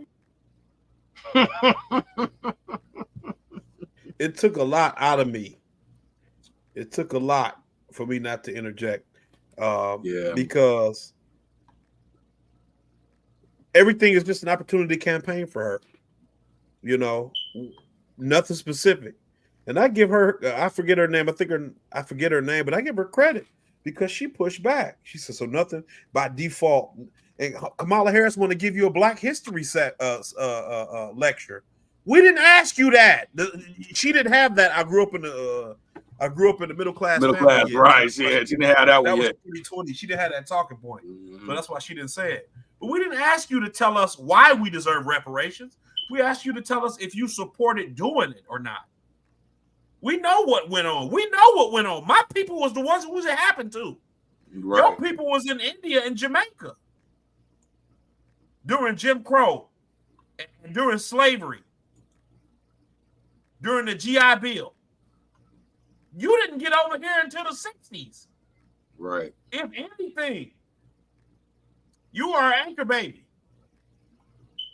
If anything. Right. You was born 2 years before. Was she born? What did I say? She was born in 64 or 62? She might have been born after the Civil Rights Act. I think 64.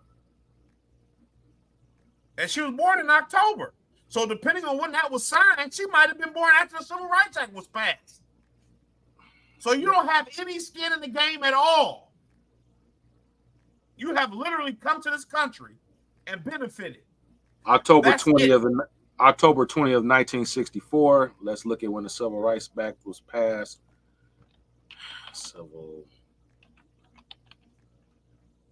It might have been in the fall. Well, that's what I'm saying. No, it was originally published in July 2nd of 1964. So you don't have no skin in the game.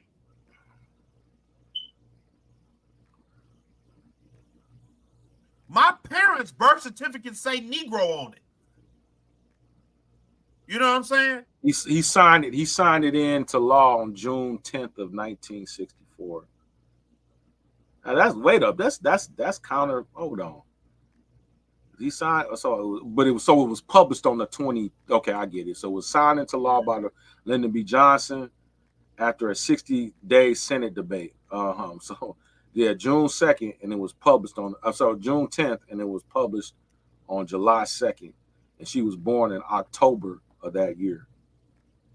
October. So here's a question about DACA and illegal immigrants and stuff from the 20. I think this was a debate here in Detroit. Right. But I can't be sure. But here's her response to that. Specific program for immigrants, DACA recipients. Right.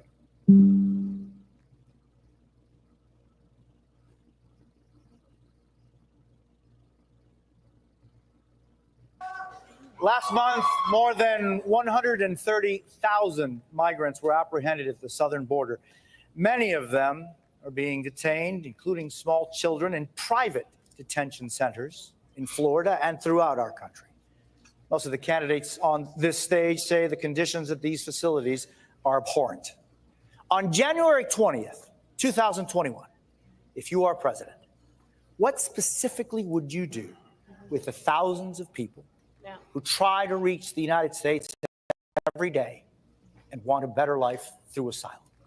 Immediately on January 20th of 2021, I will, first of all, we cannot forget our DACA recipients, and so I'm going to start there. I will immediately, by executive action, reinstate DACA status and DACA protection to those young people.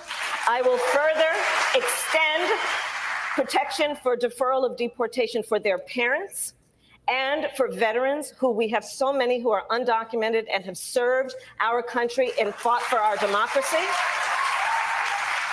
I will also immediately put in place a meaningful process for reviewing the cases for asylum. I will release children from cages. I will get rid of the private detention centers.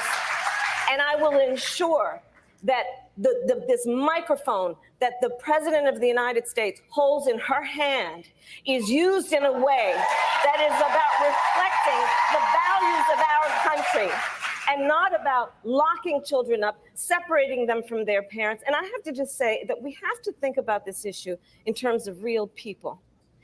A mother who pays a coyote to transport her child through their country of origin, through the entire country of Mexico, facing unknown peril to come here. Why would that mother do that? I will tell you.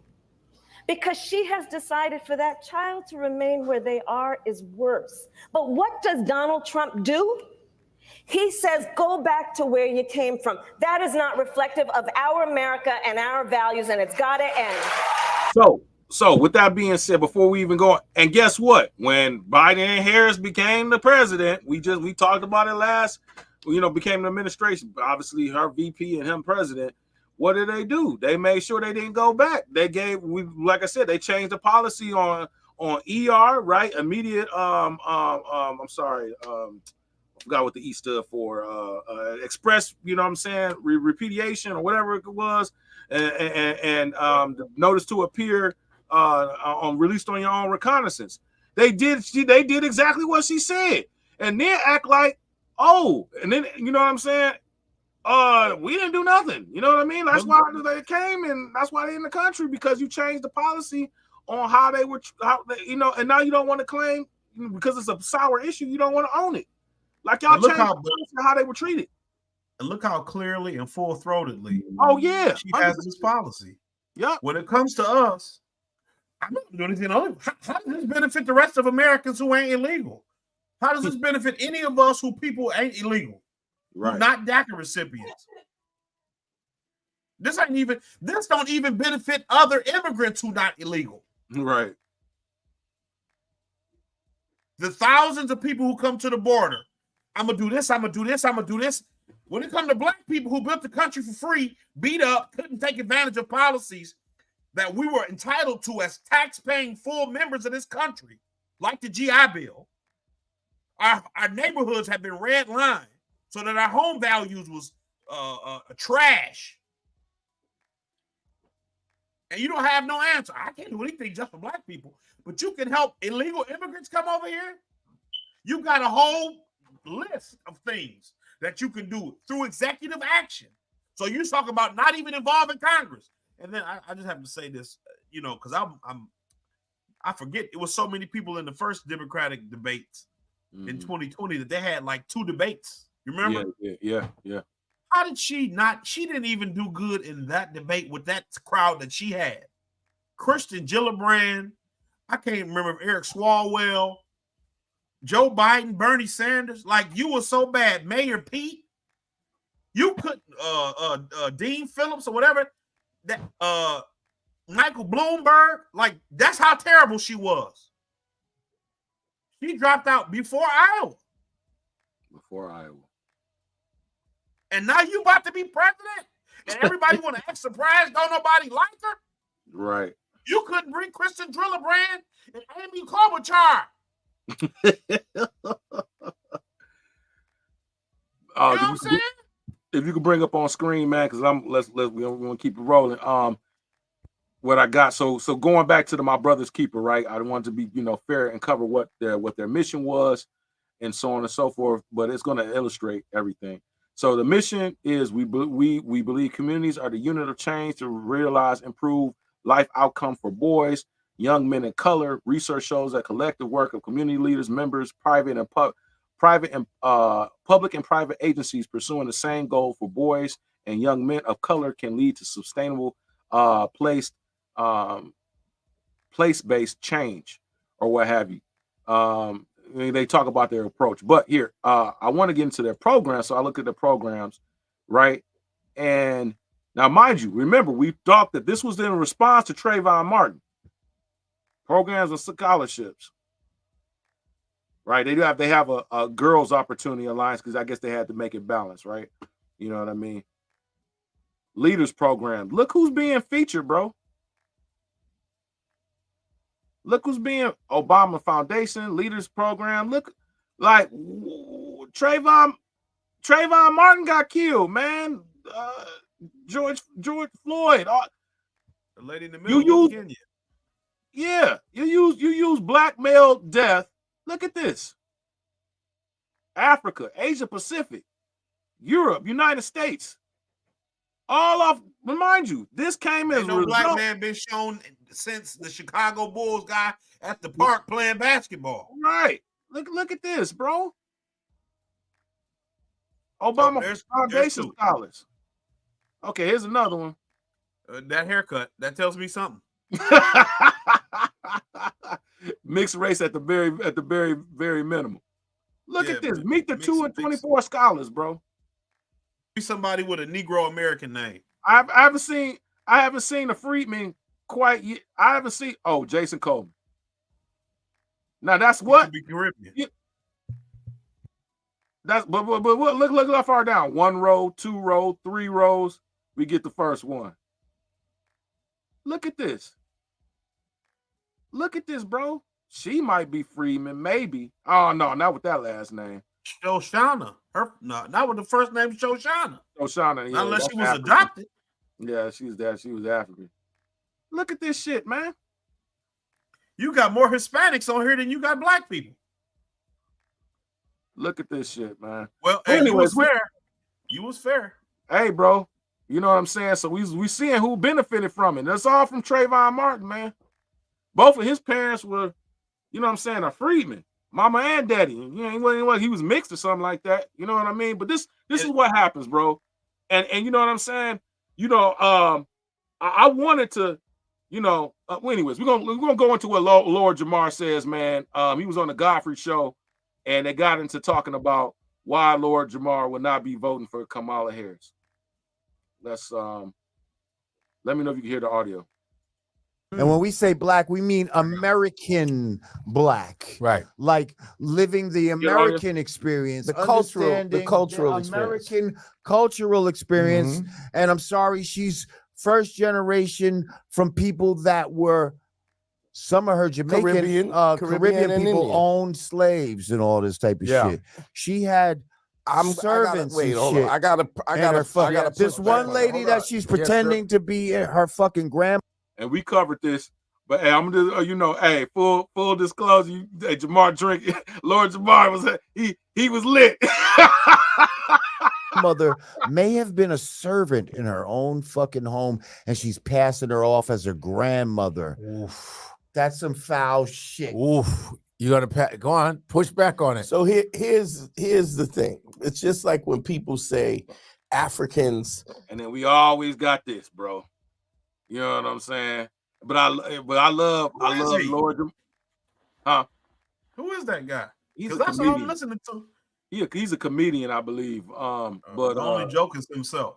Yeah. Soul slaves to Europeans. Mm-hmm. That is like saying French people sold white people to white people. What it is Africa is a continent. It's not a country. And so when you have Nigerians, you have Ugandans, you had warring tribes that sold other people of other countries, just like French. They like, this tells you how ignorant people are, bro. They sold inside the tribe as well, bro. You know what I mean? You know what I'm saying? Like it wasn't just, you know, tribal warfare. Obviously, he don't know anything about what was the people who the damn it, man, the Woman King was all based on starts with the homie, right? They created a whole another people, just, you know what I'm saying, because they didn't want to be victims of it. You know what I mean? And they preyed on similar tribes alike. You know what I'm saying? Like, this is a totally non-historical, you know, take, but nobody can really talk to it. You know what I'm saying? To really counteract what he's saying. But I want to press on. I really want to cover what Lord Jamar says, though. That shit is hilarious. That doesn't even mean anything. It means whatever they decide that it means. is you're either white or everything else, and that is where the discrimination So starts. what? My palm is itching. It's like I feel the super chat when she said, "You better thank a union member." Yeah, when she does shit like You that. see, hold the fuck up. When you back try to play on your fake blackness as a way to try to influence me to fuck with you, Yep. when you insult my intelligence like that, Yeah. and then when I ask you direct questions in debates, and you fucking you do your best Muhammad Ali, you know, dodging and dipping questions and all this type of shit, fuck you. How about that? Fuck you. I'm not fucking with you. And You think I'm fucking stupid. Then you tell people to put collard greens in the tub. I wash collard greens in the tub. So did mama. You think But you I'm don't, just saying, man, like, I don't know no black people that do no dirty shit no, like but that. I'm saying sorry. either way, why is it In the collard tub? greens? Why are we talking about collard greens? Because she wanted Talk to about appeal to Vindaloo. your blackness. Talk about Vindaloo. Right. Talk about Sac 7-Eleven. Talk about non-bread. Dunkin' Donuts. So she can't do that because, bro, she don't have no real connection to Jamaican people. I think she went to Jamaica a couple of times in her life. You never hear her talk about no credit to her father, bro. Like, why? You know what I'm saying? Like, at least he birthed you. Man. You know what I'm saying? He married your mama. You know what I'm They had saying? a contentious relationship. I think. But like nothing. Because she don't never speak about that She man, don't bro. speak He's about still her alive daddy and at all. kicking. This is her connectedness to blackness, and she don't say shit about her pops. She don't say nothing about Jamaica. You don't even see them go to Jamaica. Barely even go to Jamaica. You know what I'm saying? You ever got, normally, like when Obama was freaking, became the president, and we was running for president, they was going to Africa. They was going to Kenya, meeting with his grandmama, meeting with this person, that person, his half brothers and sisters, and this and that. You know what I'm saying? You know what I mean? He went to Africa. Still have people alive in Jamaica. Because it was just her daddy that came over here. Right. You know what I'm still saying? got to have people alive over there. The cousin say he come back once a year. He live in Washington State. He live in the United States of America. He ain't in Jamaica. He in the States. He in the States. But your claim to blackness, the one thing that you supposedly is your claim to blackness, your father's side, we don't ever hear nothing about. We don't have you any references to. Nothing. They don't never go to. Ain't nobody been to Jamaica to interview none of them like they did with Trump. Bro. They went to Germany. They went to Germany, to the town where Trump people was from, and interviewed people to ask them how they felt. Bro, it's just so hypocritical, man. That's just the thing, bro. It's so hypocritical. I'm gonna keep it moving. Yeah. Talk about Dunkin' Donuts and all that. Talk about the spelling bee and how we dominate spelling bee. Exactly. Talk about exactly. Kamala. No Indian music. You see, that's how you say the fucking name. Black people. Hey. That's how you say the fucking name. Kamala. That's how you say our fucking. All right, y'all. We are back with another video. My bad. I'm just they're gonna start talking about at some point. They're gonna be getting on about the cats and the dogs. So I wanted to cover that when we got to that point. I got a video because they talk about how she be using different accents. Oh yeah. She was talking to that Hispanic crowd, and she said, right, yeah, exactly. They get on that too. They get on that too. I'm just trying to fast forward. She sound like the lady from Family Guy, Consuela, who be cleaning up. No. Come on now. And this is why when we say Kamala ain't black. Okay.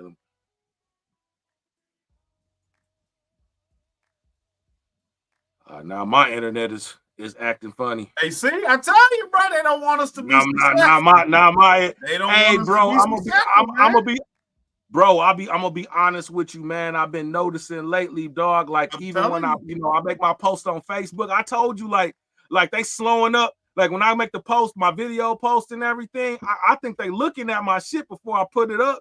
And then like I I refresh the page to see, okay, because it tell me the notification the video was uploaded. Then when I go to my page, I don't see the video. I'm like, wait up. I'm like, what's going on? I'm leaning towards Trump. Okay, so hold on. I also want to say I received no type of funding or anything like that from Tariq Nasheed. Like people act like, damn, that nigga must be paying you some bread in order to say this and that. Shit about like, yo, bro, like again, I just stand on truth. I tell the truth. I'm not one who's here to be co-opted by money and all this type of shit. Ain't nobody paying me to say shit.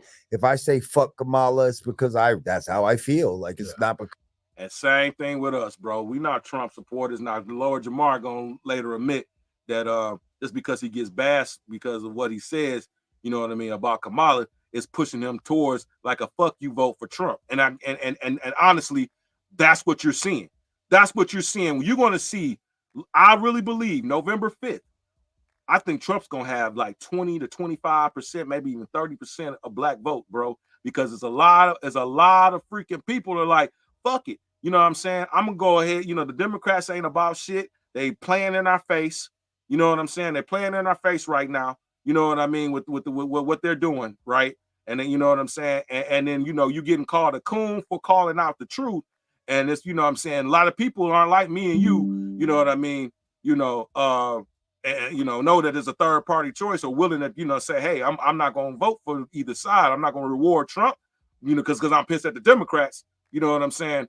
I'm gonna vote green, even if, you know, even if it's a very slim chance that, you know, or let's say it's not as a good chance for them to win, but I know that it's gonna record my vote down instead of me just staying on the couch and, you know what I'm saying, and just sitting it out, you know. No, I'm gonna take the time and effort to go vote and make sure it's put down that I voted for the Green Party. You know what I mean? I'm gonna continue to vote for the Green Party. You know what I'm saying? Unless, you know, their platform changes or whatever the case may be, right? And then, you know, but I'm gonna continue to and do for third. I voted for socialist parties. I vote. You know what I mean? I've worker party. I've voted third party for a long time. You know what I'm saying? I've actually voted for like maybe one or two Republicans throughout my life. But you know what I mean? And I voted Democrat. You know what I mean? You know what I'm saying? So it's like, you know, like you got to earn the vote. You know what I mean? And it's a tangible thing, man. Nobody owns us, bro. Nobody owns your vote. They have to earn it.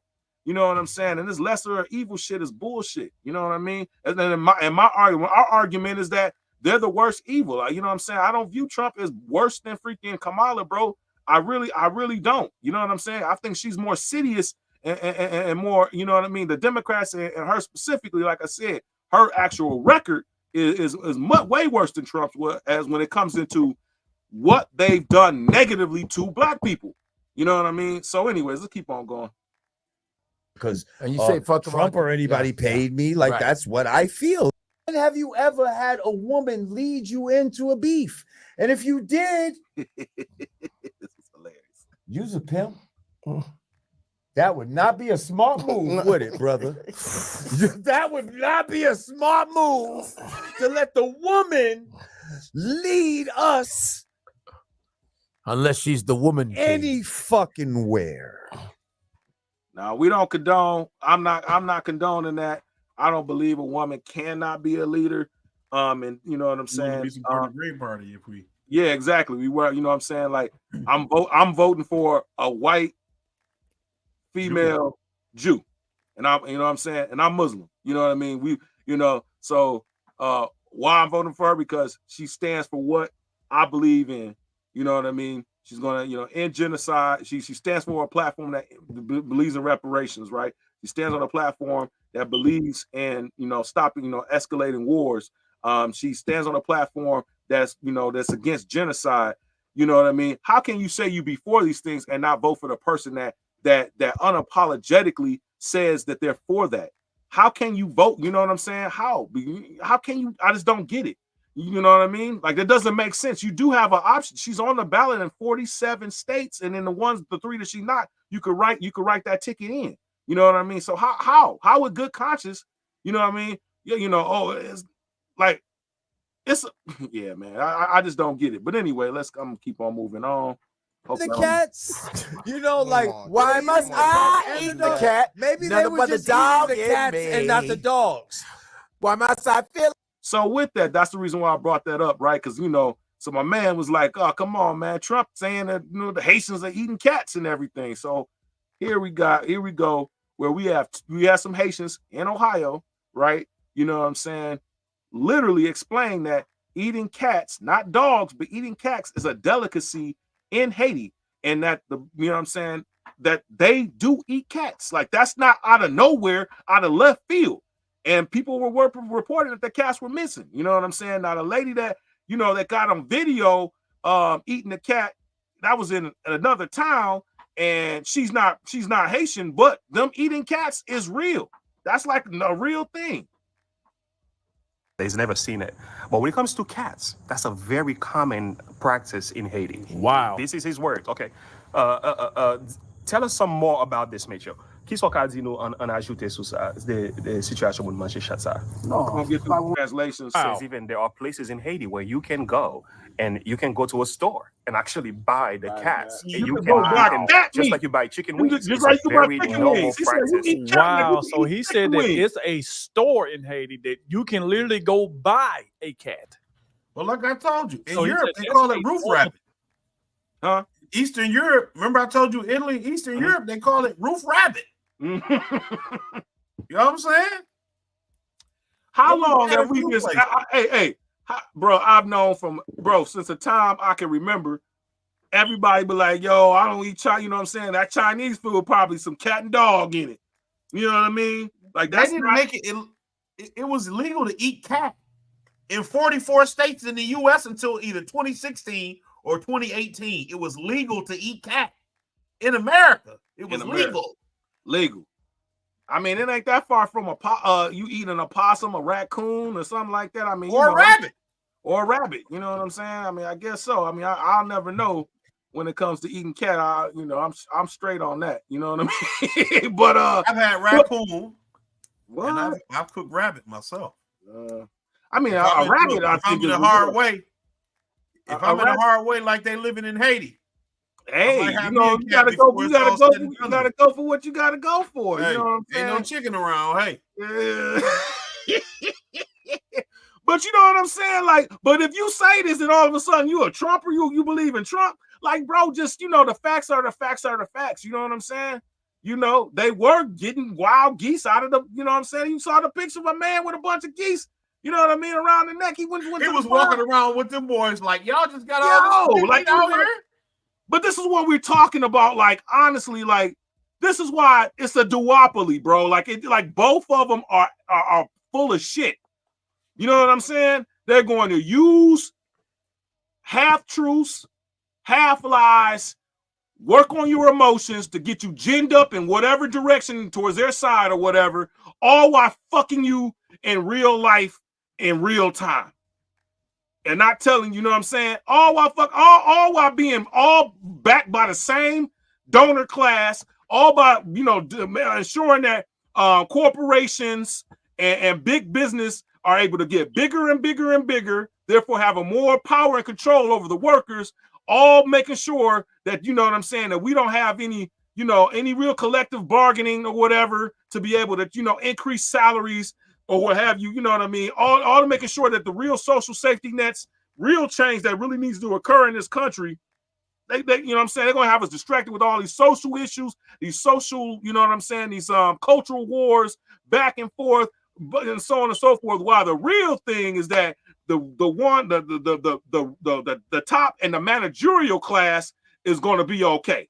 You know what I mean? So the managerial class are the politicians, you know what I'm saying? The higher ups, the ones that, you know what I'm saying, they're living in the gated communities that are a little bit less than, you know what I'm saying, what the CEOs get. Much less, but you know what I'm saying, but they got a place for them. There will be if you want to think about a plantation, that's you know what I'm saying, you got the slave owner at the top and his family and his small friends and oligarchy of people, right? Maybe 15, 20 something families that are able to really do it on a big industrial scale. And then you got the middleman, that's the overseers, right? You know what I'm saying? And the slave catchers and all of that, just, to get a real simplistic, understanding. And everybody else is just the slaves, right? You know what I mean? That's pretty much what capitalism is in modern day time. You know what I'm saying? And so when you challenge capitalism, you say, hey, really, this system in and of itself is going to produce this because this is how it is. You know what I mean? If you ever went to business school, you understand what's the purpose of a business is for the shareholders. It's to make money for the shareholders and to do it in the most efficient way possible. you know what I mean? To use the less, you know what I'm saying? The more money to take the most revenue to come in and freaking work the most efficiently with your resources, whether it be labor, fixed labor costs, variable labor costs, you know what I mean? You know what I mean? And make a profit for the shareholders. That's the only reason why business exists. Is not to, you know, create, you know, make you know, for society to function and to make sure, you know, everybody's okay. And you know, that might be a side benefit, but that's not the main reason why corporations exist and why business exists. You know what I'm saying? So hey, if we can, you know, cut pay by taking, you know, or making it where it's harder for people to do collective bargainings to increase, you know, to make sure they get more of their freaking money. Think about it. Richard Wolff says it the best, and this channel is called Democracy at Work. Well, what he's talking about is like, we have democracy in every other field of life, damn near almost, except for the workplace. You got a board of directors that, you know, tells a managerial class, the executives, what, you know what I'm saying, what to do, the direction of how the company's going to do, what they're going to produce, who's going to get paid, what, so on and so forth. While the workers who do all of the work that makes sure, you know what I'm saying, that brings in, you know, and spends all the money, they don't get no damn say at all. You know what I mean? No, they don't get to pick what it is. The better way is to have a co-op system, right? A cooperative is where the workers own the company or the field or the place of work collectively, and they have a stake in on what they do and how they operate. They have skin in the game. You know what I'm saying? Because you know, they're the owners of the business as well as the workers of the business. But you won't see nothing talking about we should make cooperatives and we should function and order our society in that particular way. Why? Because that's a challenge to the current capitalistic corporate system. Even like trade associations. Trade associations are essentially union organizations for corporations. You know what I'm saying? And so, I mean, to that point, like, I mean, Martin Luther King talked about that too, where we have what he said, socialism for the wealthy or the rich, and rugged individualism for the poor. Right. Or, you know, or rugged capitalism. One of those. He said, but I mean, that's the situation. It's a complete shifting of how things are supposed to be in a ordered society. You have a government. You create society for the intent that the government, you know, in our names, the collective mass of us, will be served through it. You see what I'm saying? Right. If we have to do all this stuff individually, we don't need a government. If I got to be responsible for paving my own roads, or, you know, paying for my kids to go to school, or making sure that I'm getting a living wage, or any of these things, you don't need. We don't pay taxes just so that we can pay taxes. They're, you know, ostensibly supposed to go to something to benefit the overall quality of life for people in America, and they don't. Of the people, by the people, for the people. But in reality is of the people, by the managerial class, for the rich. That's the reality. That's the reality, man. Everything is for the rich, for the top percentage. Let's keep it going, because we are definitely over the 2-hour mark. Let me get past them talking about this. It was some fun. Dogs in other areas. If all I'm saying is have the same scrutiny. Here is the thing. Blacks are eating dogs in different places. They move, they migrate. Bro. Okay, what about her spouse? What about her spouse? Does that piss you off? First of all, let's start there. Yeah, go ahead. Yeah, please. The fact that she's not running as Kamala M. Hoff, okay, is fucking deceptive and bullshit. She's running as Harris because she wants to fool us. Her name hang on. Her name is Kamala. Kamala M. Hoff. Her name is Kamala M. Hoff. And the fact that she's trying to call herself Harris is to try to manipulate like our mind black and name. it sound black. How about this? Like Tip Harris. How about this? Like Kamala la la la la la la. 'Tis the season to be bullshit. La la la la la la la. Remember she said that? To twist her neck up and say it like vote for us. They ain't like us. She has no fucking intention of doing anything. She said publicly, Oh, I ain't gonna do nothing that specifically benefits black people. Oh yeah, remember she said that. And she remember has she the said that? nerve to twist her neck up and say it. Sinbad the pirate over there is looking hot. No, I Looking ain't gonna like do nothing that just Shazam. benefit black Genie. people. It's gonna benefit all people. But yet she'll now turn around and say, I'm gonna make sure that these laws are passed so that these transgenders in jail can get the fucking the operations they need. Nobody and the bitch. So this is nobody said that, bro. She did say that, man. Like you know, I'm telling you, she argued for it when she was the Attorney General. Attorney General, right, man? Kamala Harris. Like people like you can't look this shit up. Like you can look it up. Yeah. But she most definitely did. She argued for it. And speaking of Kamala Harris, today our Verify team is taking a closer look at a campaign commercial that focuses on the VP. Our team has been fact-checking the political ads you're seeing right here on TV and on social media. And this one in particular, we've gotten dozens of emails about. The ad claims Harris supports using taxpayer money to pay for sex changes for inmates. Tonight, our Megan Bragg verifies that claim. We wanted to start out by saying there are two different ads about this topic that are currently running on air. Today, we are only looking at the one that focuses on her beliefs during her presidential campaigns, not her time as Attorney General in California. Kamala supports taxpayer-funded sex. No, this is some bullshit. Because wait up, that was what it was when she was. You know what I'm saying? Right, but that's what I'm saying. We're gonna talk about her time as when she's running for president, but right. No, you can't. What are you talking about? Bro, if she said it, she said it, bro. But see, even when they said it needs context, whenever you see that in videos, in any kind of mainstream sources, where they say this needs context, what they're telling you is inconveniently true for them. Mm-hmm. And so they got to do something to get it's malinformation. They got to figure some way to tell you to think differently. That's all it is. Whatever they're saying is actually true or false, whichever one is supposed to be. Stop killing trans women of color. We are hunted. I know. Systematically I know. hunted. How do we do that? No, I you're right. And so, but I'm just saying, I want you to be able to talk. That's what I'm saying. It's a number of things. I mean, one. Hey, listen, hold. So listen, you heard the anger, the disrespect got interrupted, right? But look what she did when it was the Palestinian protesters. Shut up. If you want Trump, just say that, but I'm fucking talking. We talking about some people, women and children fucking dying. See, women and children are fucking dying by the hundreds of thousands. Stop, I'm speaking, but we could talk about some dude that want to put tits on, because most of them don't get their dick cut off, bro. You know what I'm saying? Most of them don't go through trans-op surgery. Most of them don't. They got straight dick and balls and talking about they a woman.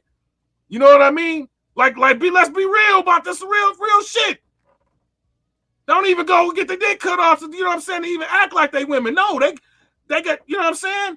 So, but either way, like this is something that's not life-threatening. She had all the time in the world concerned. She was being interrupted, yelled over. I'm gonna let you finish. But listen what she said. One, there has to be serious consequence and accountability when it happens, which means there needs to be a safe place for the members of our transgender community to go when they have been exposed to that kind of harm. And we know there's not always a safe place.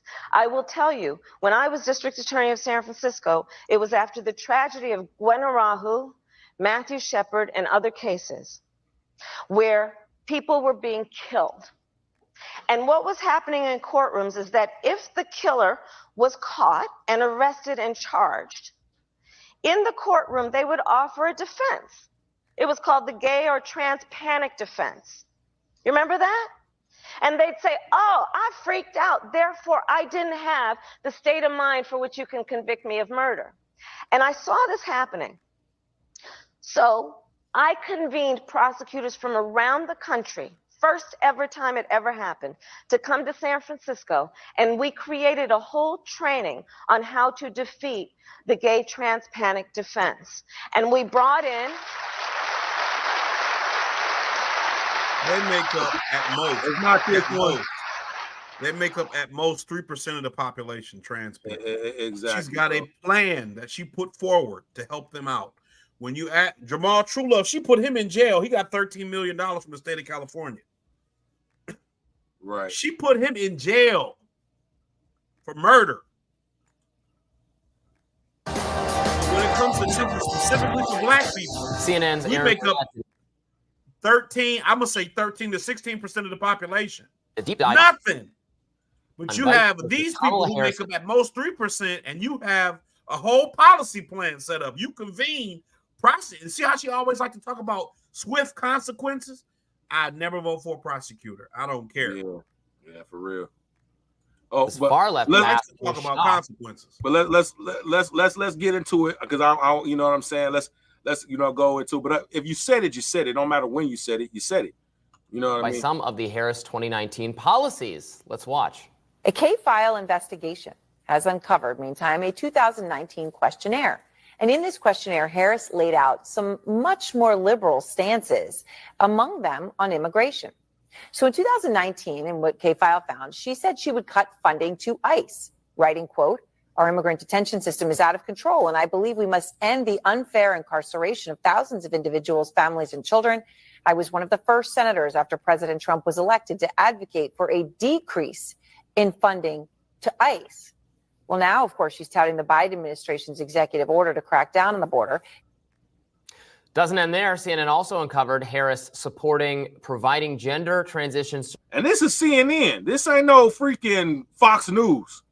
Surgery to They used detain to call CNN, and the Republicans was like the Clinton News Network. You know what I'm saying? migrants, if they want it, among other policies. Let's watch.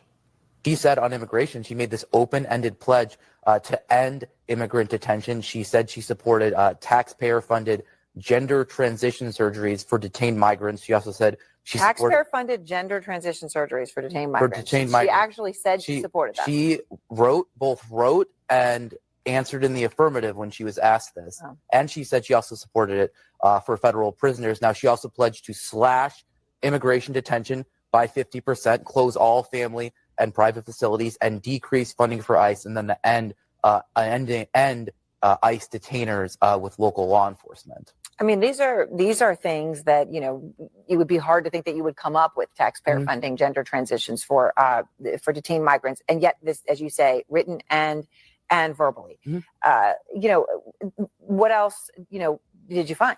Well, let's take a look at her answer here on drugs. She got asked about the question from the ACLU was. So we definitely know. I know, bro. I listened to a speech where she was giving it at a gay rights thing, where she actually literally said that she was going to patent generic drugs, blah blah blah. Like, I'm wondering if they slashing this.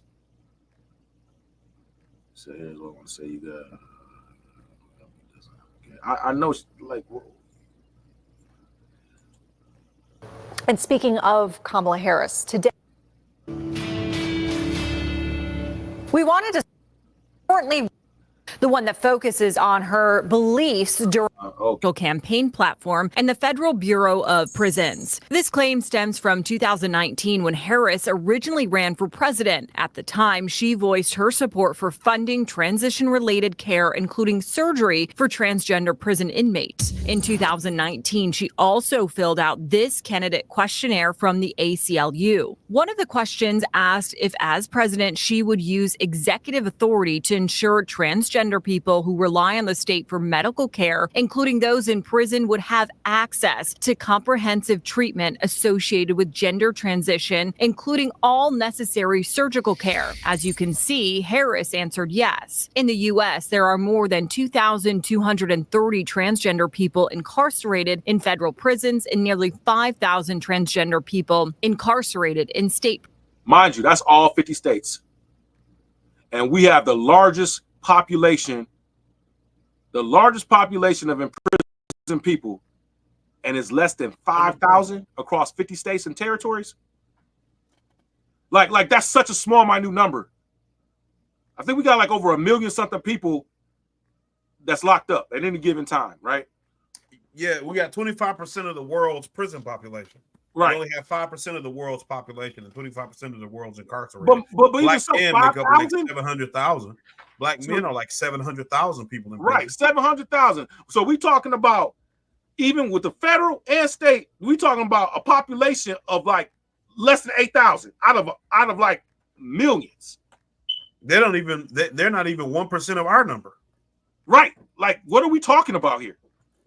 Prisons. Today, Harris's 2024 presidential platform does not mention gender transition surgeries for prisoners or transgender people at all. It does, however, say she will fight to pass the Equality Act to protect. But that's not the point about what she's saying now. It's about what she did in the past. She's flip-flopped on a bunch of shit. But to say that she didn't say it, like my man right here said that she didn't say that, and she did.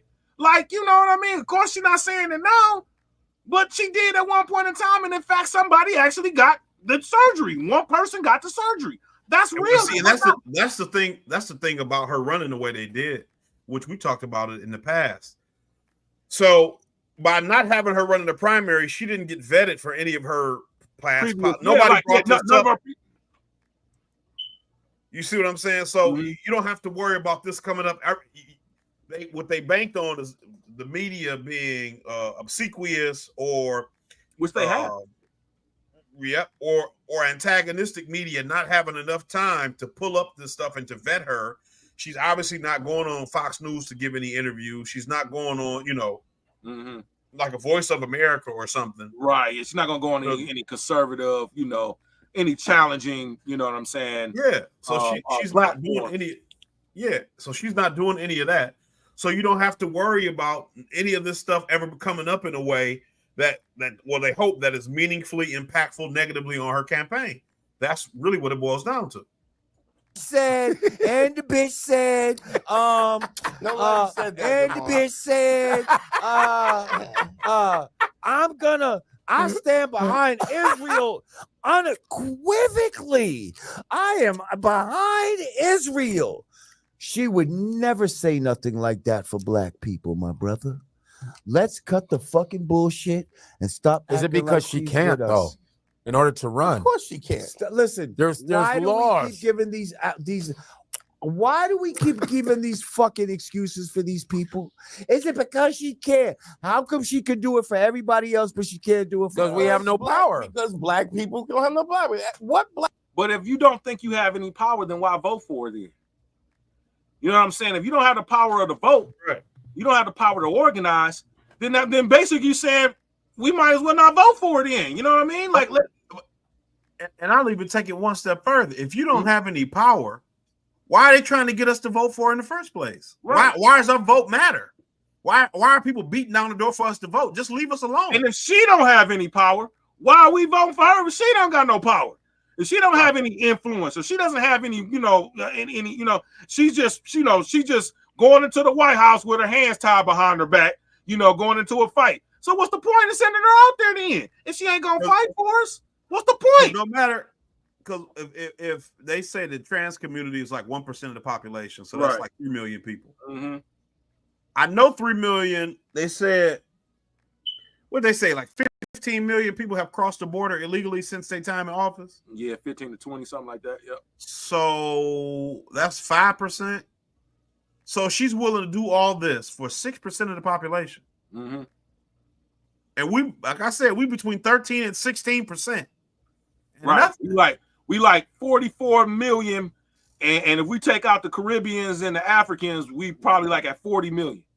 You know what I'm saying? 40 million, bro. That's more than, bro, that population is more than countries in Africa, bro.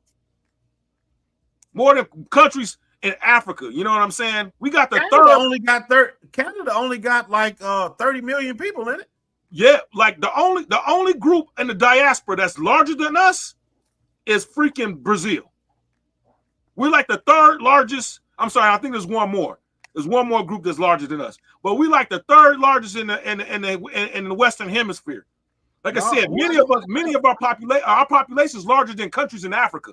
You know what I'm saying? Straight up. But we can't get nothing. We can't get representation because, she's power. We don't got no power. Then if we don't got no power, then why are we voting for it then? Anyways, like I said, Canada only have 30 million. Canada only have 10% of our population.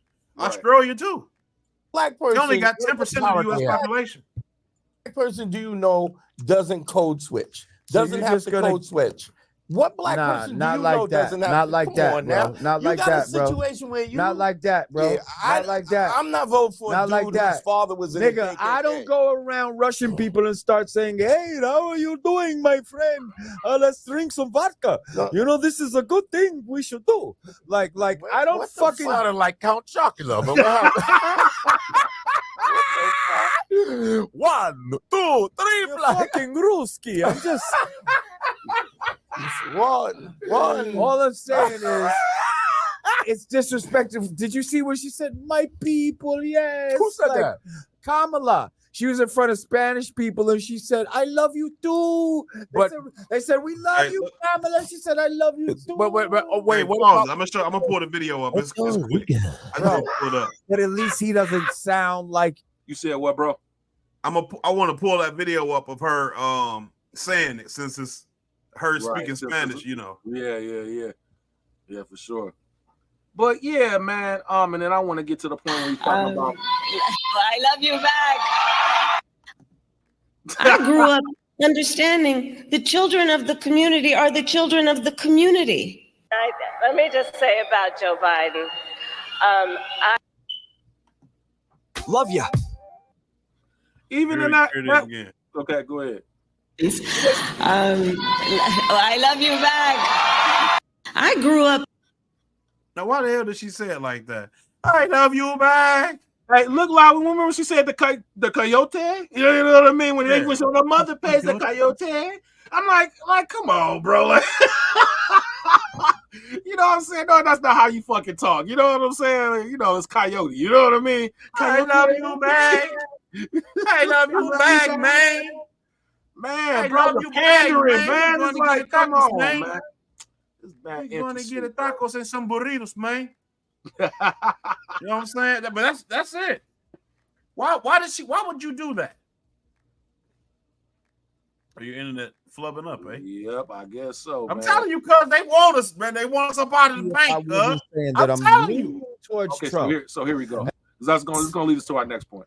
Unless she's the woman. Any fucking where. Pimp. So are you neutral right now? Are you independent? What is it? I'm registered as an independent. Okay. As you should. I wouldn't be lying to you if I wasn't saying that I'm leaning towards Trump. And I'm saying that out loud for the first time. You're leaning towards Trump. I'm leaning towards Trump. They're eating the dogs. Bro, Haitians do voodoo. Yeah. Voodoo is not a bad thing. So, like, I think does he explain why? I think he goes in and he's saying, like, yo, man, because he's like, it's almost like a fuck you protest. You know what I'm saying? He's like, I'm getting so much heat, because I'm speaking the truth. You know what I mean? And that leads me to this, right? Yeah. Trump still.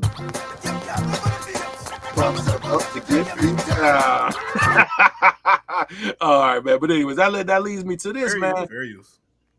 You know what I'm saying? Like, this is the result, bro.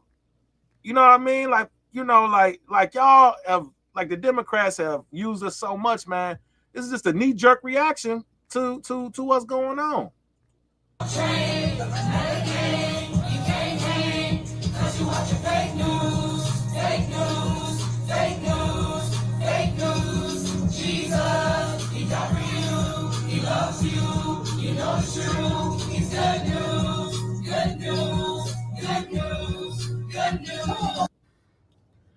I don't know about y'all, but I'm starting to see a dangerous increase in Black Trump supporters. And I thought these were outliers, but the way every time I turn around and there's another Black influenceable Black person who is in support of Donald Trump, it's like I'm surrounded. it's like, I'm like, what is going on? Now, I think what happened was that I was into that Fonnie Willis stuff. That's Fonnie Willis stuff that was going on. And I wanted to see how that played out. Now, there is a Black content creator who was explaining all of that, but I didn't want to wait for, her name is I'm Not a Lawyer. I didn't want to wait for her every day because she was covering other stuff, the YSL trial and all that. So I would look up lives while I was at work, and a lot of these people, and I wanted to support Black creators. So I would look for Black people who are covering this, and so many of them are Trump supporters. There are Black Trump supporters everywhere. YouTube, TikTok, everywhere. And I'm like, wait, we were all here 4 years ago. We were all here when the insurrection happened. We were all here. Violent man who can't take criticism. No, we can't do it. Boy, oh boy, oh boy, oh boy, oh boy. We got to talk about Barack Hussein Obama, okay, who is sounding the alarm on the fact that Kamala Harris is losing a core demographic that Democrats.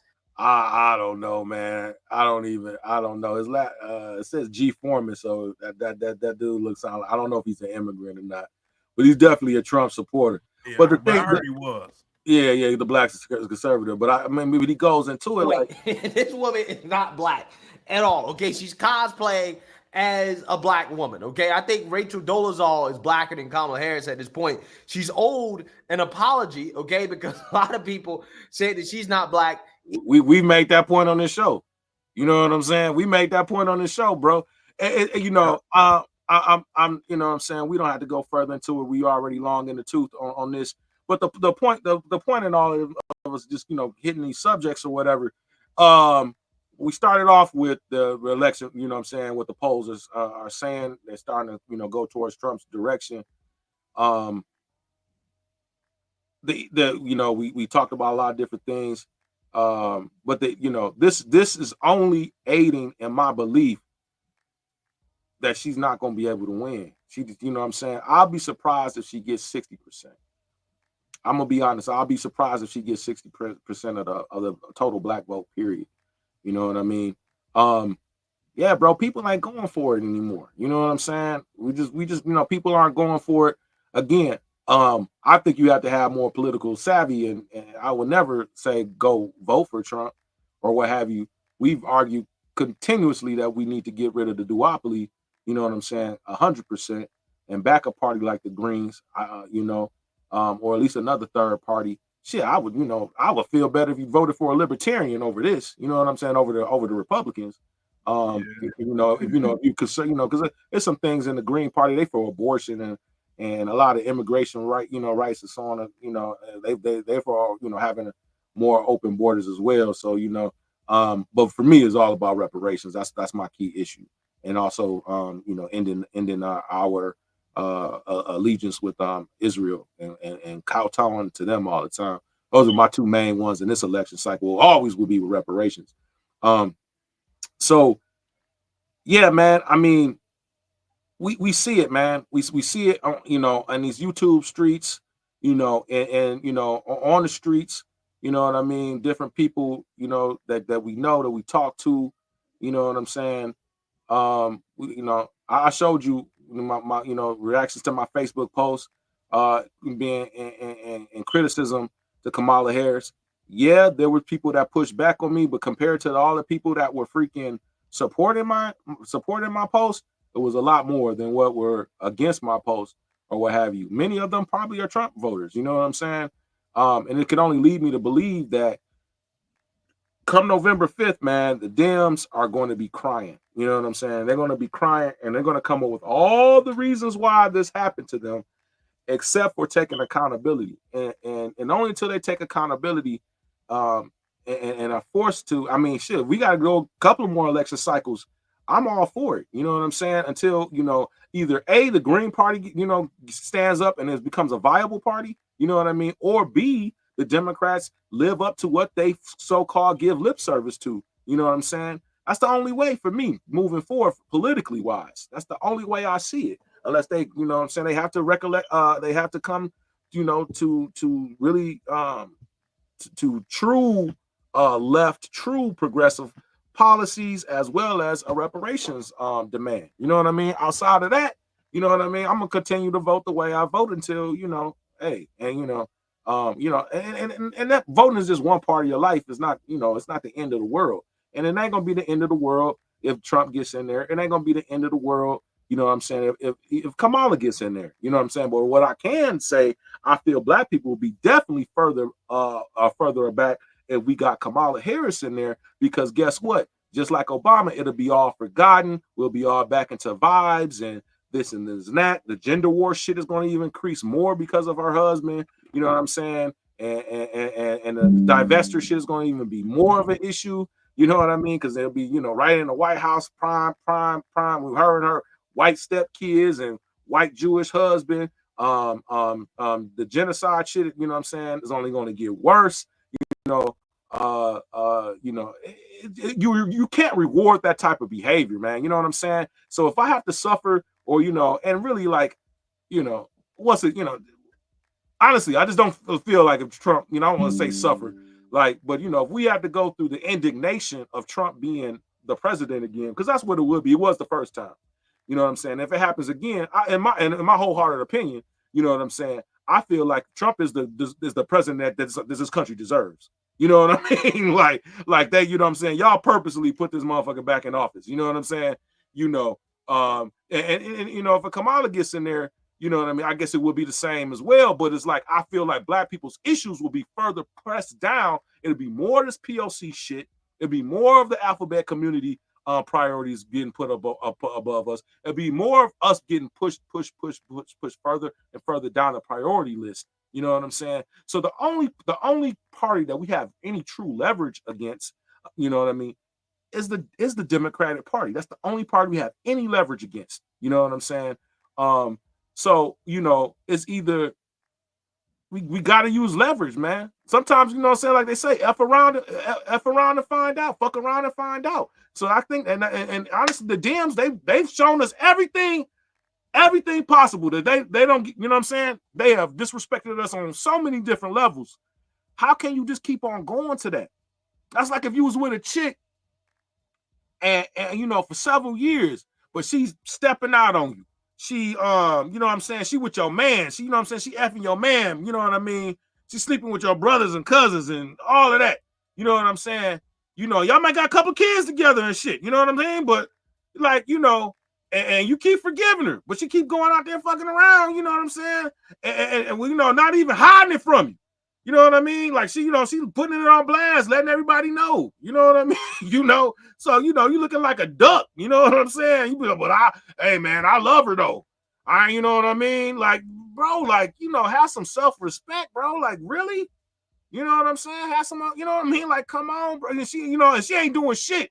It ain't like, you know, she giving you some ass some of the time. Or, you know what I mean? Or, you know what I'm saying? It ain't like hold hands in public. Yeah, hold hands you know in what public. I'm You can saying? take you know, right? You can take pictures and put And them on then Instagram. like, damn, what about Jay? What about Jay Rocky, man? Fuck that nigga. He gonna be around. You know what I'm saying? That's what the Democrats do to us. That's what the Democrats do with us. You know Hey, they're what I making mean? us cucks. Yeah, that's what they do, bro. You know what I mean? And then you sitting up there, I guess I to make the you could be what? Are you gay? That'd be like, you know, saying, why, you know what I'm saying, you gonna go with, you know, are you gay? Right, Or you going like, to Republican. You gonna leave me? Oh, you don't really like women, you must be gay. You must be like gay. You don't like women and shit. You know what I'm saying? You a down low brother and shit if you don't stay around for this. You know what I mean? Like, I mean, you know, it's not a straight one for one analogy, but you know what I'm saying, you get the drift, bro. Like honestly, man, like, come on, like, dude, sometimes you gotta let shit go. You know what I mean? Like, you're like, hey, you know what I'm saying? You gotta lay down your pimp hand, as they. Well, since you brought that up, it got me to thinking. So we was talking about how, you know, we always end up being the packy move for the Democratic Party. Mm-hmm. And when you looked at that My Brother's Keeper thing, you talked about Trayvon. It's the same situation with that. Right. You had a young black boy get murdered minding his own business, right? Being followed by a guy, Hispanic. an adult, a grown man in his Hispanic dude. neighborhood. Right. Wasn't even a white dude. Wasn't even a full white dude. You know what I'm saying? Nope. A freaking Hispanic white, you know, or whatever they want to call it. And you take that and you make this whole organization, and it's like 3 black dudes on the whole page, and 2 of them is we sure is African.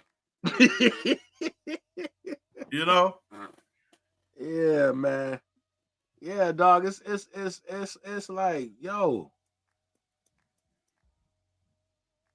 man. Yeah, man. I'm exhausted. I don't got anything else to say, bro. I'm still thinking about that analogy I just made. And hey, if somebody gonna step out on you, hey, it happens to the best of them. You know what I'm saying? Shit, I've cheated and I've been cheated on. You know what I mean? But if I'm sitting up there just like, okay, baby, you know what I mean? Like, come on, you know what I mean? You sitting there willingly getting played. You getting made like Malcolm said. You a chump. You a chump. Yeah, man, a chump. You a chump. You a political chump. A political chump, man. Like, for real, bro. You gotta be like, nah. Or better yet, like when your kids do something, like, hey, don't eat, don't be. Oh, my son specifically, my son. So my son he wet the bed. You know what I mean?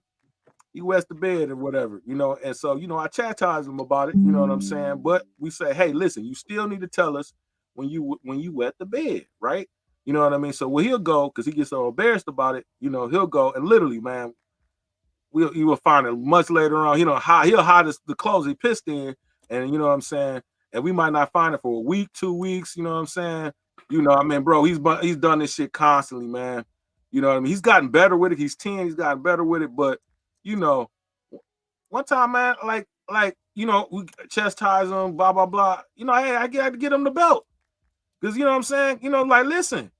Like, I said, what happens when you hide your clothes in your pee-pee clothes, your pissy clothes in the laundry?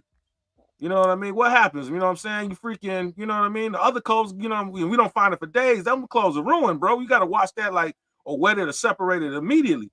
He knows, bro. He freaking knows. Like, I go through those. So, when you do this, then what happens? It ain't so much about you peed on yourself. You gotta let us know so we can take care of it.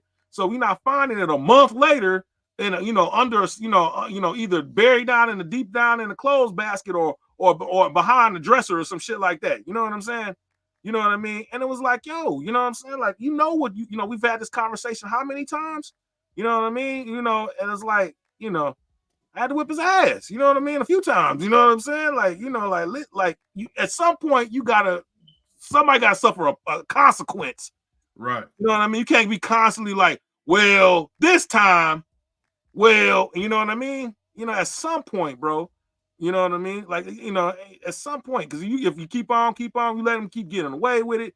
I remember my mom said, the worst thing that can happen with somebody to do something wrong, they get away with it. That's the worst thing that happened, because now they got permission, you know what I'm saying? Oh, shit, I got away with this shit. And then they just get, it just escalates and keeps on, and that applies to the government in general, Exactly. When you think about the ways that they have abused us as a populace, whether it's the Republicans or the Democrats. Right. Giving billions of dollars in aid, engaging in new wars, continually cutting services, continually increasing taxes, the cost of food, not being able to ensure a living wage, not being able to ensure anything like a reasonable health care, nothing. I mean, this is what it looks like. They're doing insider trading of stocks and securities, and we scrounging to get by while they're giving billions of dollars away to foreign countries, and we have a natural disasters here in America, and you giving them people $750. You know what I'm saying? Unpunished, these people will not learn their lessons. Not only that, they know that, you know what I'm saying? It's not even them learning their lesson. They know you can't they feel like you're not going to do nothing. You're not going to do anything about it. So, you know what I'm saying? So you can hoop and holler all you want. You're not going to do shit. You know what I'm saying? And that's really what comes out. If there's no political consequence, and you got to be, you know what I'm saying? Like, you stuck. So that's why you got to, you know what I'm saying? Like honestly, like for real, we were saying this back in 2019, 2020. The Dems have to lose, because they know they don't believe they're not gonna call your bluff. You know what I'm saying? They like, you know, what you gonna do? Go to the Republicans? You know what I'm saying? Like that, they know you don't have an option. Well, but you do. You do have the option. You know what I'm saying? Guess what? But you know what? We're gonna have to, hey, you know what? Each time you do this shit, it's gonna be exactly the same thing over consistently. You know what I'm saying? You gotta be consistent, bro. You gotta be consistent. I remember when my brother told me this about Bill Parcells, man. He said, hey, look, when it comes to leadership, he's like, you can go, you could go hard. You can start off hard and then go soft, but you can never go soft and then go hard. That ain't how it works. They ain't gonna believe you. You're gonna lose the locker room. You know what I'm saying? You know what I mean? You gotta come in there and say, hey, this is the rules, this is the standard, this is what it is. You know what I mean? And then, you know, and make sure you mean about business. But if you just letting everything go, you know, you lackadaisical, blah, blah, blah, kumbaya, whatever, kumbaya, my lord. Then all of a sudden you want to start tightening it up. I'm gonna look at you like, what? Come on, coach. Yeah, all right, coach, whatever. You know what I'm saying? Whatever. This could be in anything, leadership, whatever. You know what I'm saying? Now you want to enforce the standard. And that's how the Democrats treat us. They like, we've been getting away with doing this shit for 60 fucking years. Oh, you know, they gonna come, you know what I'm saying? Where they gonna go? You know what I mean? Until you know what I'm saying? Make them suffer a consequence and make it consistent each and every time. Like, you know, hey, this is the litmus test. You know what I'm saying? At some point, either one or two things gonna happen. Either y'all gonna separate and go your ways, or something's gonna have to come around and we're gonna come to a conclusion. Or, you know what I mean? We're gonna recommence or whatever the case may be. You know what I mean? In my opinion, I feel like, hey, you just got to go your separate ways, and then really, you know, we have to force the system to have a third party. You know what I mean? To make third parties viable. You know what I'm saying? Honestly, because I don't think it's in them. I really don't. I don't think it's even remotely in them to change. To be honest with you, and you got to come to that realization at times and be willing to stand on it, bro. Be willing to stand on it. Like people have said, we got to make the Democratic Party go the way of the Whigs. Yeah, and unless you are somebody who really cares about politics and political history and history, you don't know who the Whigs even are. So right. Right. That's where we are. Yeah, but yep. Well, you want to cover anything else, or you you know, I'm straight, bro. I was going. I mean, hey, look, we got 17 minutes, making a full 3 hours, bro. I'm kind of okay. We'll see some of the shenanigans, you know, when okay. So we'll talk about this. Is kind of go into some, you know, her being, you know, because you'll hear the retort that she's the most qualified, blah blah blah. Just like with Barack Obama, right? She deserved this lady is an empty suit, bro. This lady's an empty suit. She needs all this props, favorable coverage, so on and so forth. So, we'll cover. She had. I didn't even know this was going on because I guess this was just targeted to the Latino. Obviously, she's doing her rounds because, you know, Trump is not going to allow her to have a second debate with him. You know what I mean? And, you know, she's sliding in the polls or whatever. So she's doing press, you know, on the podcast press. As we covered in our last show, as well as she's doing these, you know, these town halls. Now, normally speaking, you have when you have a town hall situation, you're answering off the cuff. You have, you know, the people who attend a town hall, which most of the time, those people are heavily freaking, you know, it's not just people off the street. They're choosing who they're going to get, right? But anyways, the opposite is that, hey, you're having town halls. And you know what I'm saying, the people get to ask you questions and you answer them, you know what I mean, just off the cuff of what you know. Right. Usually you don't have a teleprompter, you know what I'm saying. That's usually like for if you're giving a speech, right? And you have, you know, so you know, you got certain, you know, because you know, especially doing a lot of them, not everybody's an orator. Not everyone can memorize, you know, speeches are 2-3 pages long, you know what I mean? Where you're giving a monologue, that's a different thing. Versus now, this is a dialogue, two people. Mono meaning one, dio meaning two, right? Latin for two. So she freaking is having a teleprompter answering the questions, and people are freaking, you know what I'm saying? And you know, that's why whenever she goes, it's always like the same thing over and over and over again, because this lady isn't good on her feet, you know what I mean? It's obviously she has to rehearse talking points. because she doesn't have like a lot of political knowledge. You know what I'm saying? Or you know, she can't answer correctly. So here's a breakdown of the and I want to get to the main parts. So yeah, this guy's gonna cover it.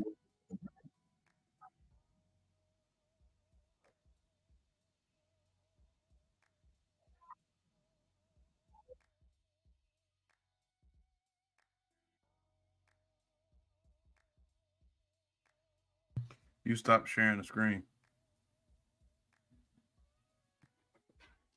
You can hear, right? No, you didn't share the screen no more. You took it off. When you stopped the last video you shared, you took it off. So I gotta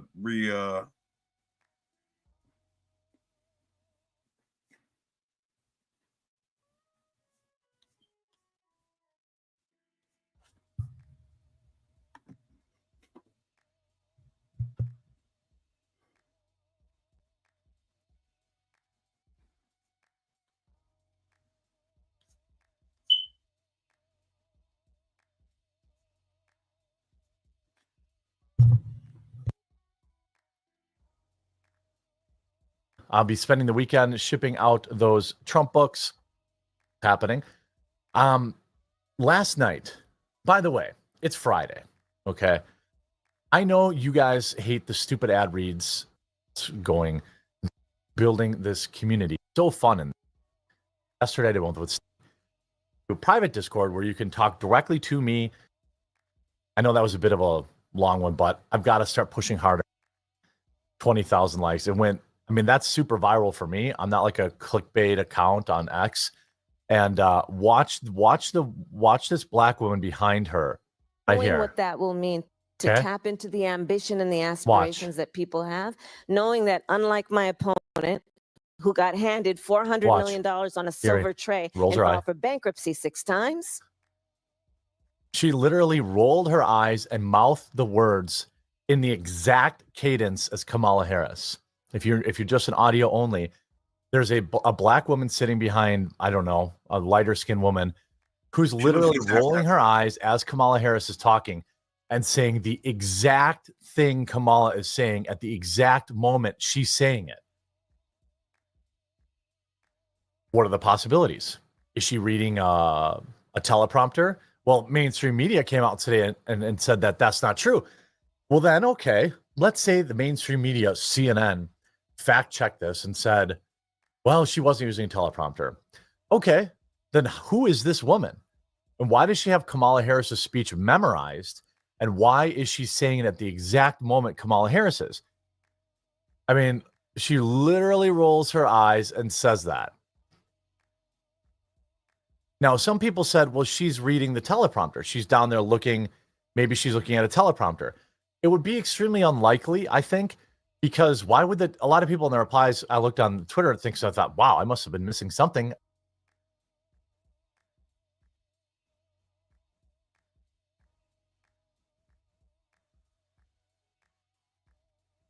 Unmute.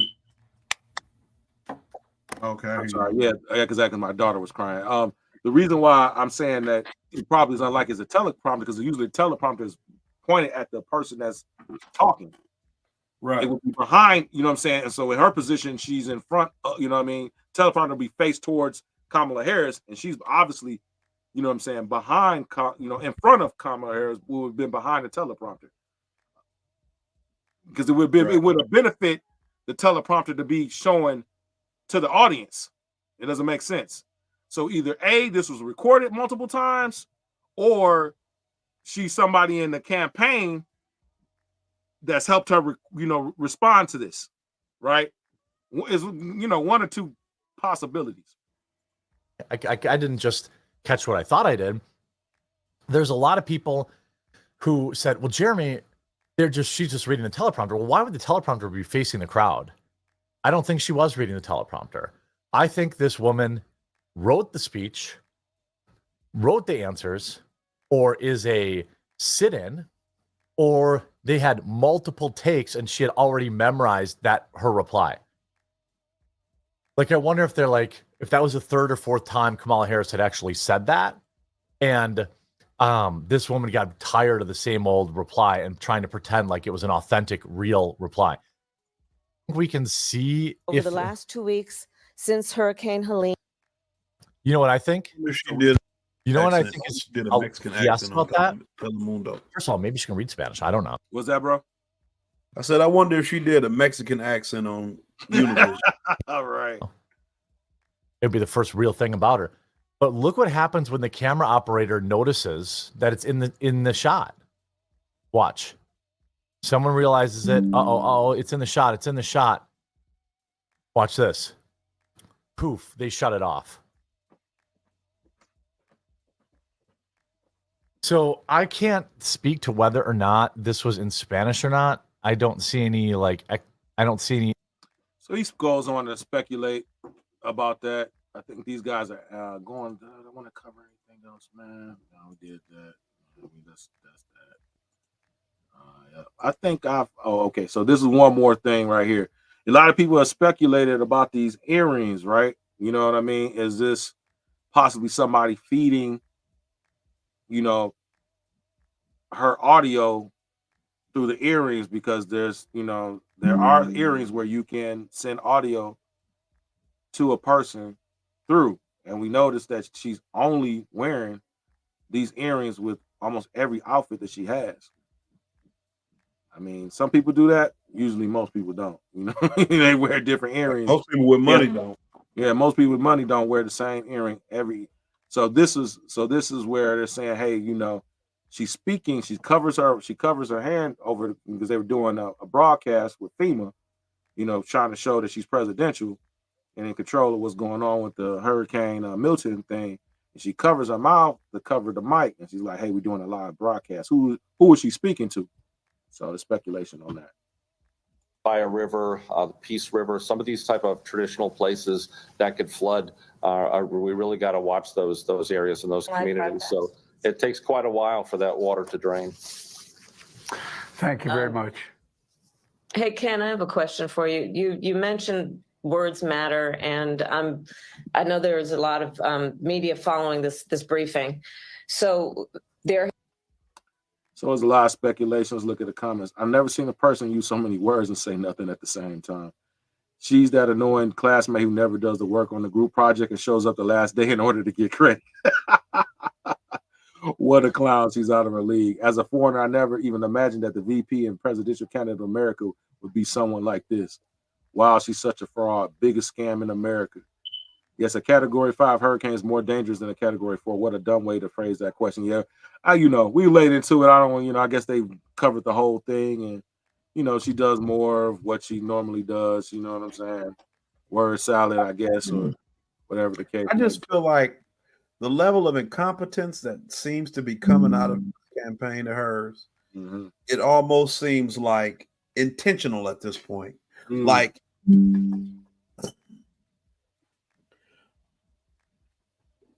I don't see how people are comfortable knowing that these are the people that are in control right now. What I'm saying? Like, she's the vice president now. Who's ever in charge of her campaign, whatever she's overseeing, whatever they're trying to get her to look like she's overseeing, whatever, she's the vice president right now. Right. Right. It's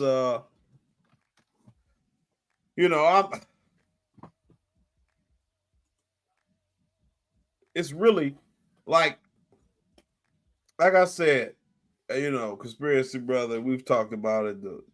I almost feel like we're in a simulation or something. I joke about my wife all the time, like, this ain't real. Like, none of this is real, and this is all like the Matrix or something. Hey man, it's like Westworld, you know what I'm saying? Yeah. Because I don't understand it.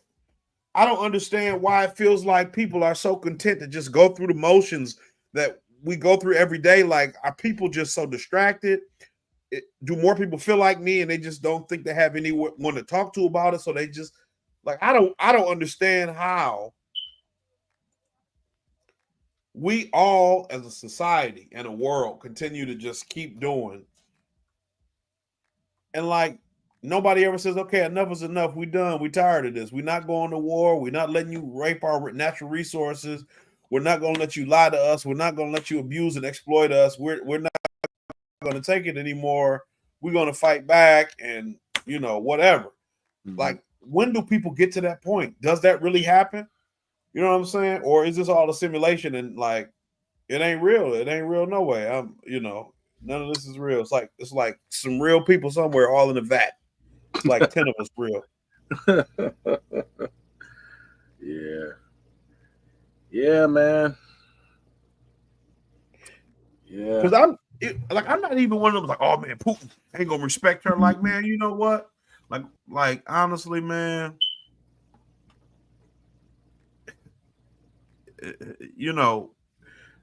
I think the foreign policy positions we take and the people we have controlling our military and defense, if you want to, call it defense, I feel like they're so unqualified for the job that it really wouldn't matter who was in charge, because like America just thinks we're gonna be good because we don't believe anybody else has the capability to really stand up to us.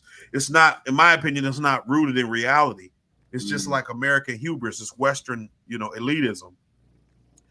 But like,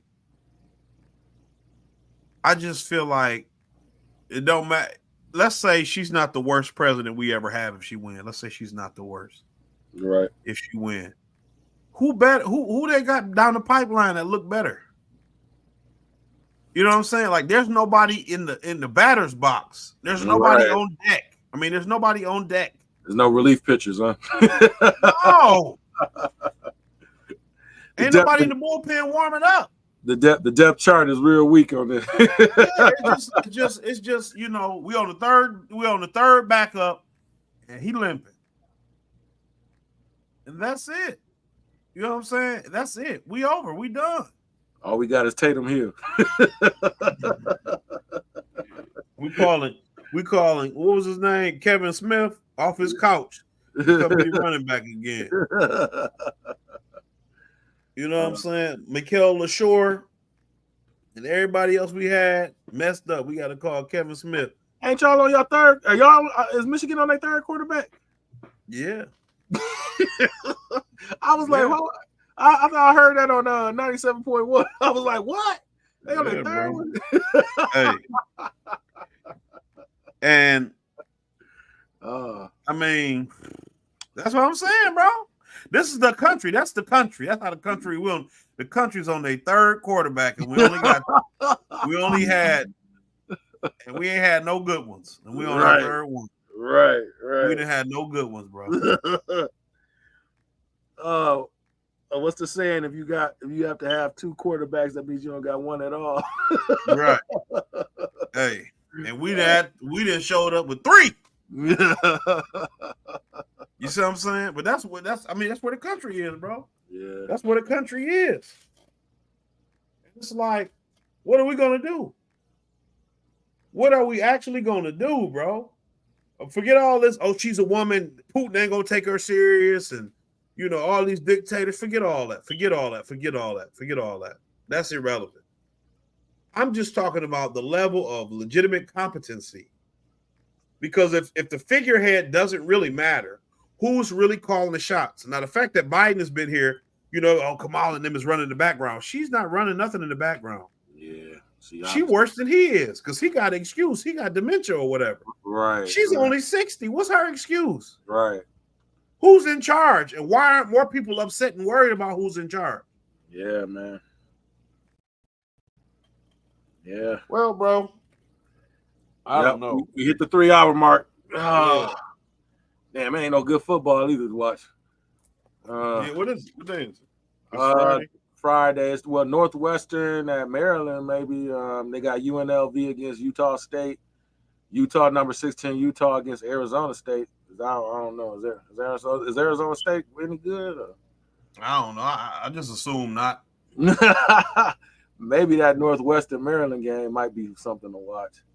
Didn't UNLV beat somebody? Didn't UNLV just beat somebody recently or something? Man, I know they just got beat.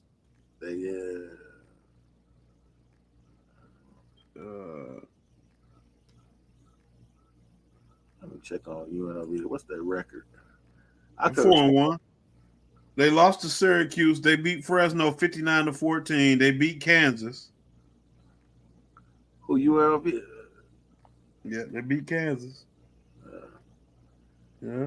Yep. So University of Houston, Utah, Kansas. Yeah. Took an L to Syracuse. Okay. Fresno State. Man, Kansas is trash this year. Yeah, looks like. Well, yeah, man, it's just like I don't know. You just have to kind of like pour into your kids more when you, at least for me, when I feel like this, I just try to pour into my kids more because